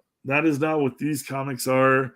These are the comics above and beyond what Marvel and DC have not been doing. So, yep. Don't Eric is making a joke, but I honestly, if I'm gonna finish Death Raider 1, or it's really Death Raider Wars, I haven't even worked on that the adding the extra to the title yet, so I still call it Death Raider. But I'll do Death Raider 2, and then if Death Raider 2, more people are excited about Death Raider 2 than 1, then it's definitely going to be a combined hardcover. I'm definitely going to crowdfund that combination hardcover of those two books. And Clint knows, I am dumb enough that I would have all this new material in the hardcover. Clint's like, hey, look what Rob's doing. Rob could have just. I'm gonna have to Death Raider 1 and 2. I'm gonna have to shake Rob. I'm gonna have to just grab him. I'll have Death Raider 3 in the hardcover. Yeah. Just snuck in there. Just want to make sure that Eric's post was clear. It's creator-owned comics is what COC means. Yeah. Oh yeah.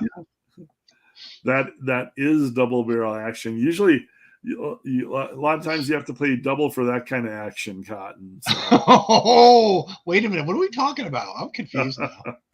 How about Apple Bottom? You still haven't shared any other artwork, Clint. I thought we gave you more than enough time to find something. You're right. Do you need me to talk? Because I could talk about more stuff. Let me see what. Yeah, because I didn't actually pull anything up. Oh, come on. Well, you know what? You know what I can pull up, and we can have a little discussion about this. Mm-hmm. Okay. I am not going to use this, but I'm curious what people think. So I've been curious about all the AI stuff, the AI artwork. And I know people have strong opinions on it. Mm-hmm. So this is not strictly AI, but there is. Here, let me pull it up in this other. It'll be easier to look at. So I found some AI artwork that I thought was interesting. And then I went in and I painted on it and messed with it. Like fix things or? Yeah. What's that? Did you fix stuff on it? Was there stuff that was just weird or? Yeah. AI, the AI photo stuff is always a little bit weird. But I found some stuff that kind of fit what I was looking for. And I thought I would just screw with it a little bit to see what it ended up looking like.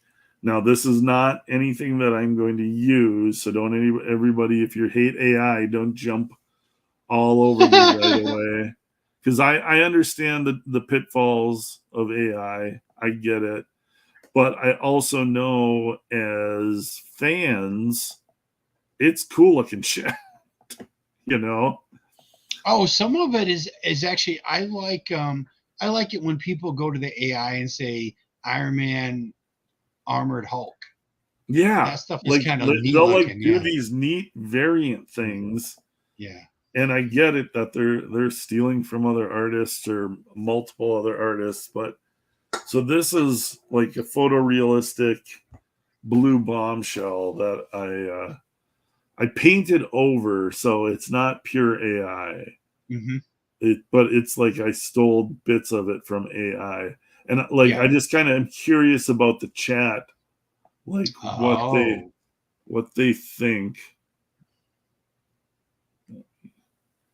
What they think about AI art in general, about having possibly an AI variant amongst with the other books that isn't maybe necessarily like I said, I painted over this. There's some AI in there, but it's not 100% AI. This is I would say it is almost more of a collage where I took bits and pieces and then painted over it. Even on the face, I repainted a lot of what's there from the original AI.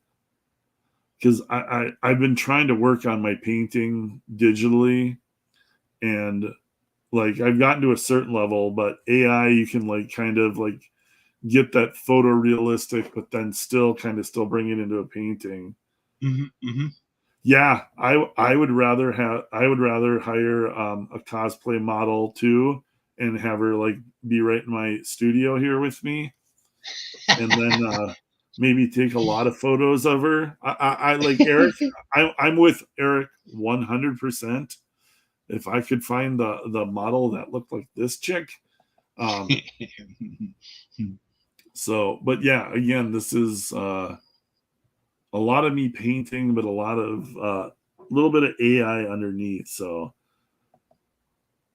again, not something I'm actually going to use on the campaign, but just something to mess around with and kind of like, I've seen all these people talk about AI, and I still don't really know how to do the AI that well. Let's see, just get some people's opinions here. I don't have a problem with particularly how you used it as a base, but not as a finished product. And that's kind of where I'm coming from, is like, yeah, like it literally is a base. I'm using some of that photorealistic tone, but I'm repainting a lot of it, skin tones and stuff. And it is kind of neat to get that photorealistic version of your character. Or SF even Gaming says, I don't hate AI art. That's a neat piece.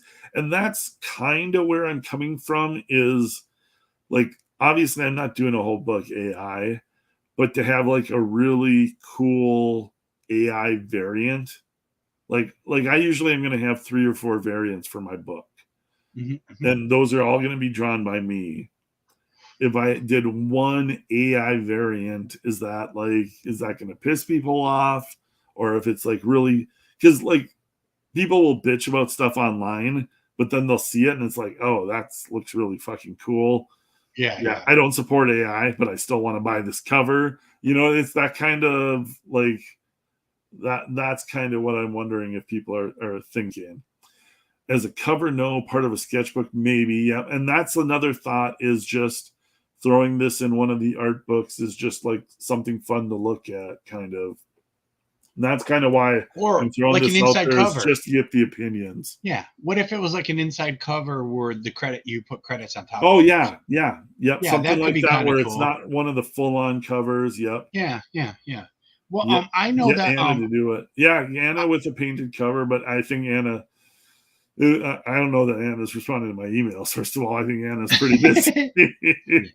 Because I've thought about going to one of the AI website generators, like whenever I've had trouble with a concept I'm trying to sketch out. Because as artists, what we usually do anyways is we flip through a bunch of, for me personally, I flip through a bunch of like anime magazines and a bunch of comic books anyways, like if it's tech or something I'm trying to work through, and sample from those. So if I could go to AI and say, like, I'm looking for a space station that's like this and this and this, and then it creates it, and that's something for me to sample from, not print, but look at and go, oh wow, that's really interesting. Because there's sometimes visuals you can sketch and you have an idea in your head, but until you hit that mark, you're not exactly sure. But with AI, if you can describe something in words and kind of hit that mark closer, and it only took a couple of minutes versus sketching for 4 hours, I can understand AI. Randy has the best idea. Yeah. If I could get Anna to cosplay for Blue Bombshell, that would be $100,000 campaign easy, and I would literally give Anna half the money. Well, here's the thing: can't you just tell the AI generator to sample Anna? Oh God! And that'd really be Bombshell. then. I think that would be super frowned upon, because Anna's obviously doing her own cosplay calendars and stuff. So you just started feeding AI pictures of Anna as your character. Yeah, Like I'm not.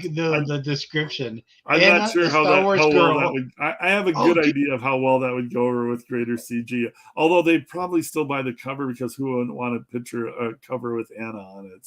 so what if you tell the AI generator Anna, the Star Wars girl, as the blue bombshell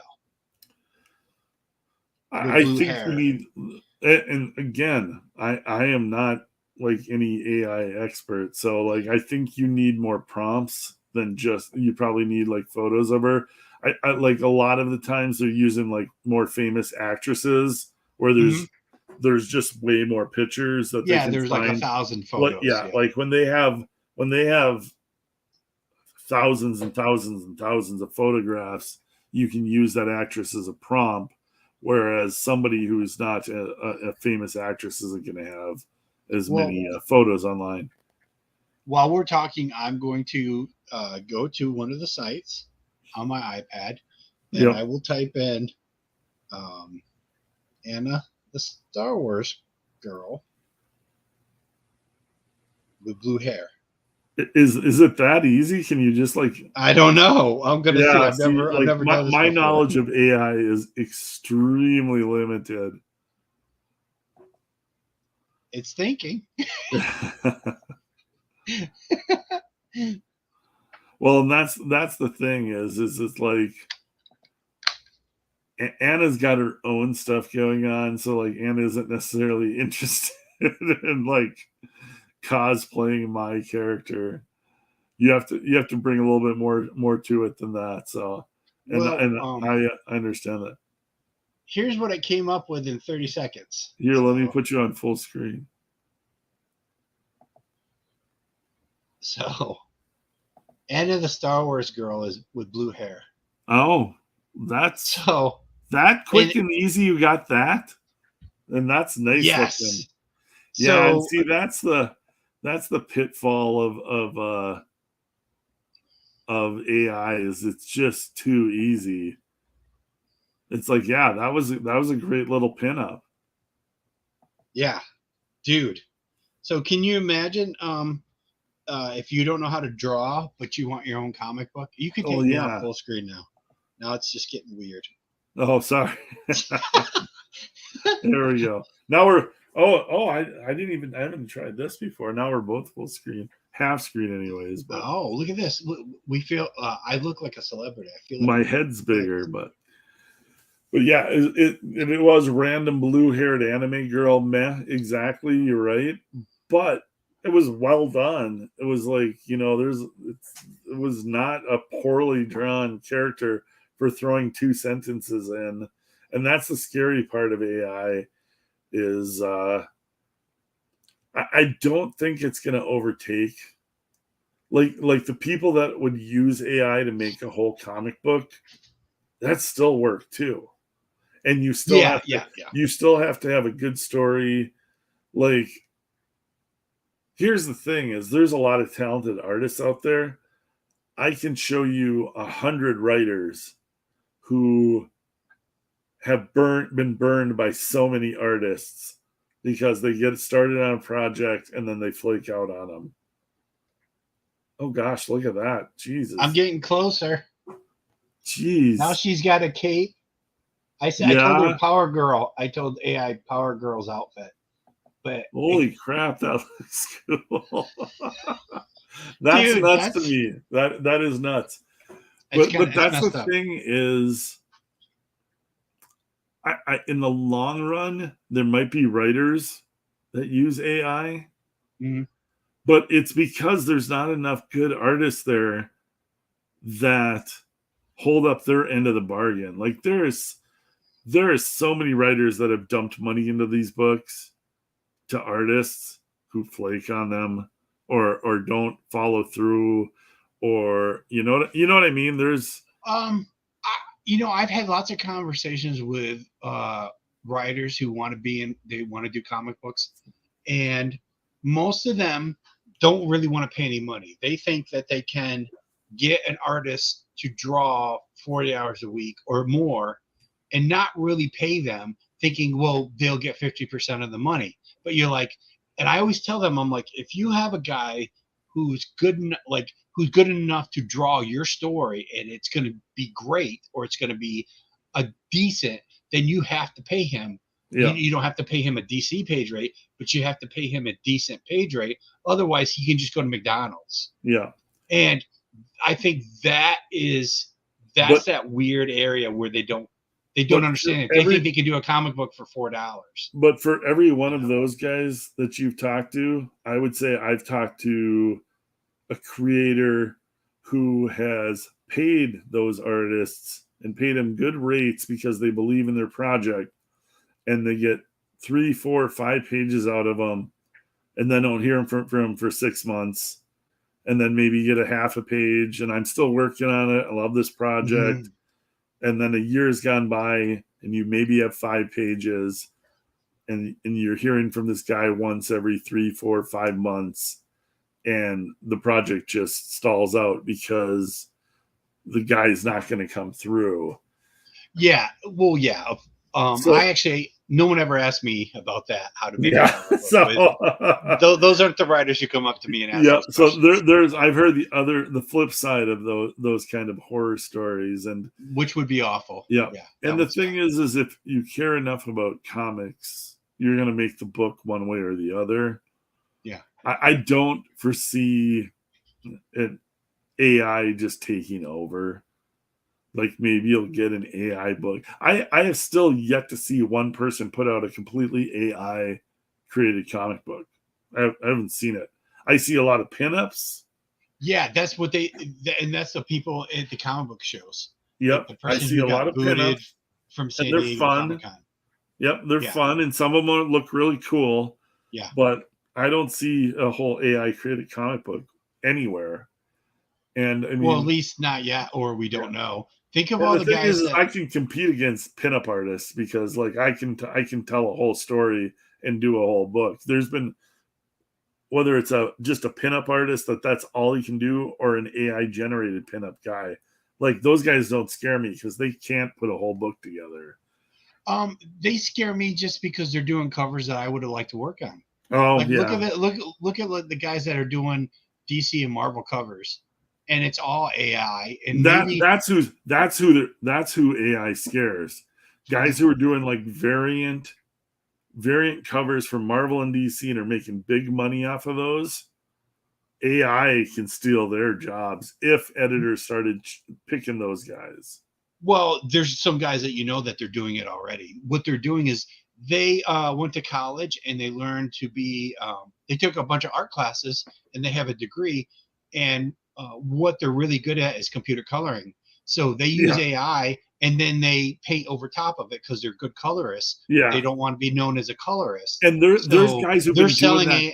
There's guys who've been doing that and worked in comics for a long time. And that's not new. If you follow certain pros channels, they'll call them out on that shit. And I'm not going to say any names here, but there's guys who've been doing this way before anybody knew about AI artwork. That were like, basically they were colorists, and they had AI generated crap, and they would then color over the stuff, make it look more there's guys that are name guys that have been doing that for a while, and it's just kind of coming out now that it's obvious, but it depends on the website I went to was super obvious because it kept sampling the same anime style girl. Yeah. So obviously some websites are better than others because they're not sampling all of Google. They're sampling,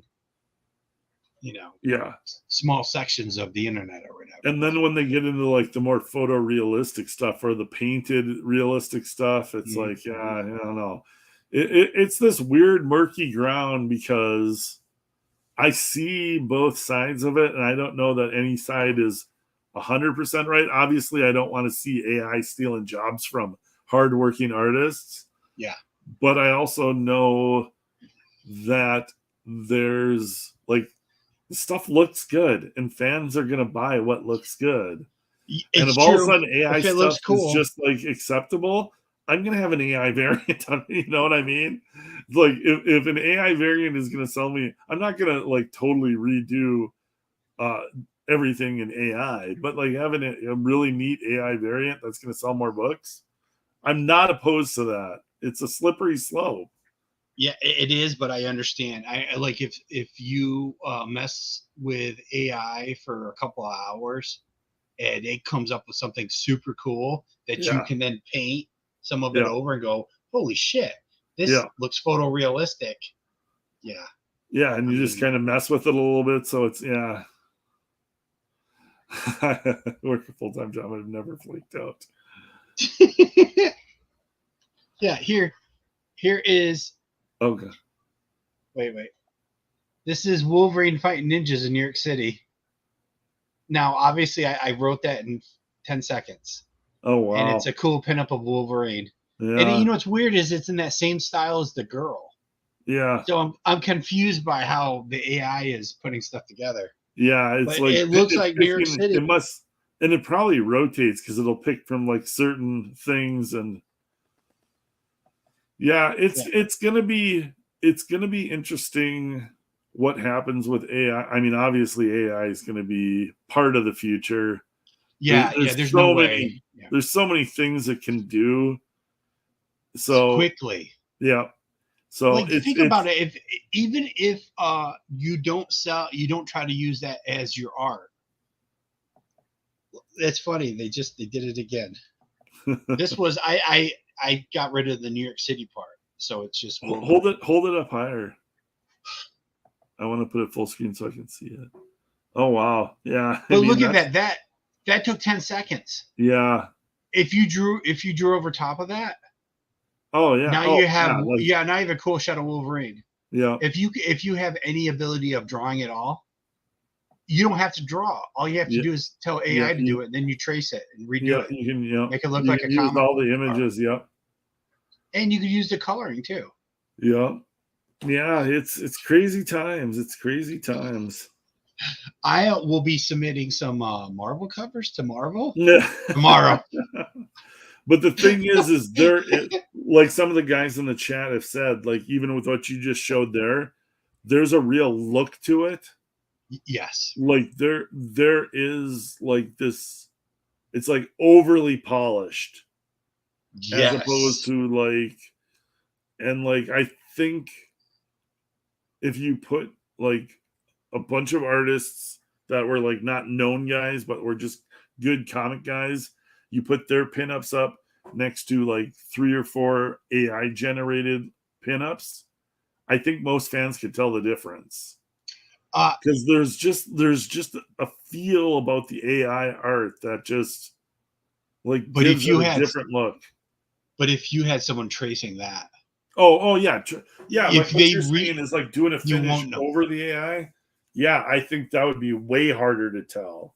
Yeah, That would be absolutely. scary. Because I mean, I'm looking at this, and Wolverine has a Bucky Beaver. He has Bucky Beaver teeth, and his arm's a little messed up. But I know that because I'm a professional for 30 Yep. years. But someone who actually is a decent artist If you could want to just just use that as a layout, redraw and it. Yeah, yeah, yeah, use that as a painted layout because the light source is there too. Even the light yeah, source is a little wonky, but we're talking about comic book light source. Light source isn't perfect in most of yeah, comic book stuff. you can fudge You that can stuff in fake a it. comic. Yeah, you can fake that. And Yeah. dude, that's dangerous. Think of the Brazilian kids that were trying to draw like Ed Venice. Oh Now well, they can yeah, ask the the whole studio AI. of those guys. Yeah, now you can go online and get your AI to draw Venice Wonder Woman, and then you just trace it and you send it to DC.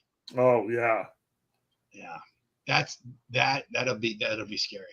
It's probably what yeah. Ed's doing right now. No, he's got AI ripping him off and then redrawing it or drawing over top of You it. inked Ed at some point, right? I did. It's I was so excited for like 2 weeks because I got a phone call and they said, "Hey, you're Ed Venice's new inker," Mm-hmm. and I was like, I Yeah. told my wife, I go, I'm gonna when we buy our house in a year because we knew we were talking about buying a house. I'm like, I'm gonna put half down. This is gonna be amazing. Oh I'm gonna yeah. do Ed's doing all these covers. I'm gonna do interiors. I'm gonna sell all these covers. I get a third of the covers back. Ed never sent me any covers. He continued to ink his own covers, and Of course. And his production went from doing 5 to 8 pages a week to doing nothing. Wow. So I became the inker who, when Ed felt like drawing, because he had told DC he needed an inker and he didn't want to try to work with one of his inkers. He wanted a professional inker that would do a good job overhead and he wouldn't have to think about it. Yeah. Unfortunately, at the same time, he decided he didn't really want to draw. So there was a 2-week time period where I'm like, this is going to be amazing. My career is going to just go. Yeah. Instead, I spent 2.5 months waiting for Red Lantern #1 to show up. I got to ink 3 Justice League covers, and unfortunately, they were it was a crossover. It was a crossover with those milestone characters. Oh, okay. So I didn't even get to sell a cover for $5,000 and go, well, I got to sell a cover for $5,000 because that's when Ed was peaking with his artwork and stuff. So it was still a great opportunity. I had a lot of fun inking him. It wasn't what you had hoped it would turn into. And like you caught him at like when he was basically shooting himself in the foot, right? I caught him when he was burned out. Yeah. I got to Ed when he was burned out.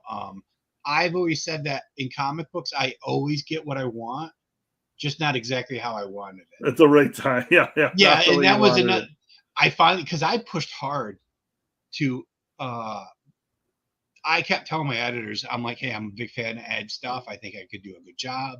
I'll add a little more detailed variety of line than Sandra Hope does.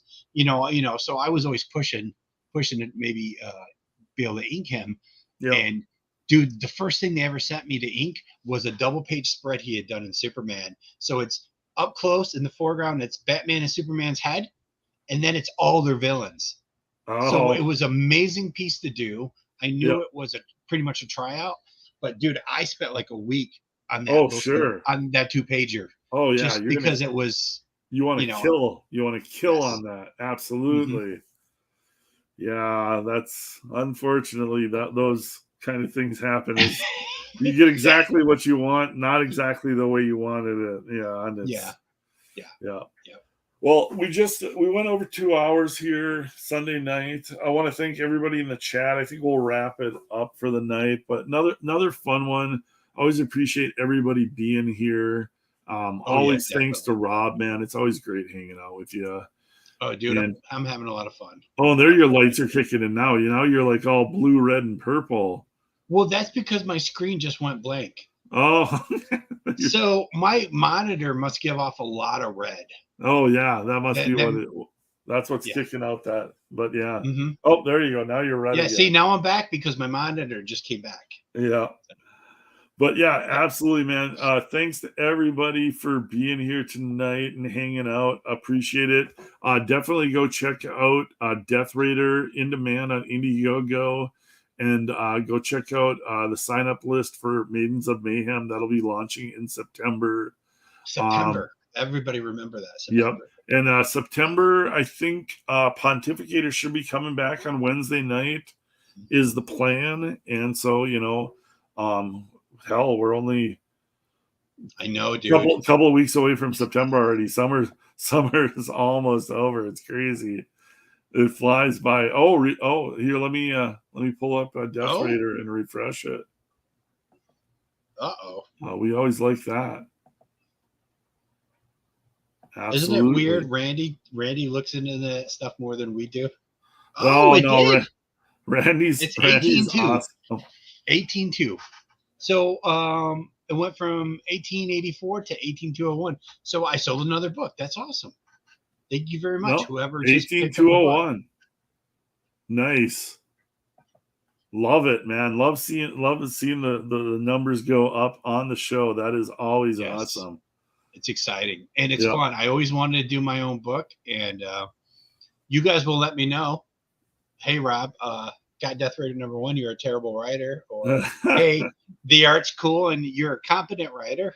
Who knows? We'll see. Or you know what I expect? Because I always like to expect the worst. I expect people to go, dialogue was really good. Did you write it? And I'll be like, my wife wrote it. My wife did the dialogue. I almost expect to hear that. Oh, awesome. That was Baba Boom. Awesome. Well, thank you very much. Hail, man. Appreciate it. That is freaking awesome. Ba-ba-ba-boom. Va va va boo. I'm full of Mountain Dew. I can't even say va va va boom Nice. correctly. Absolutely, Randy is right. Va va va boom is the hero tonight. Boom. Well, everybody have a great Sunday night and have a great week coming up. Thanks for being here and hanging out in the chat with me and Rob. We always appreciate it and have a good time. And we will see everybody soon. Hail CG, man. Guys, have a LCG. great night, and we will talk to you soon. Good night, everybody.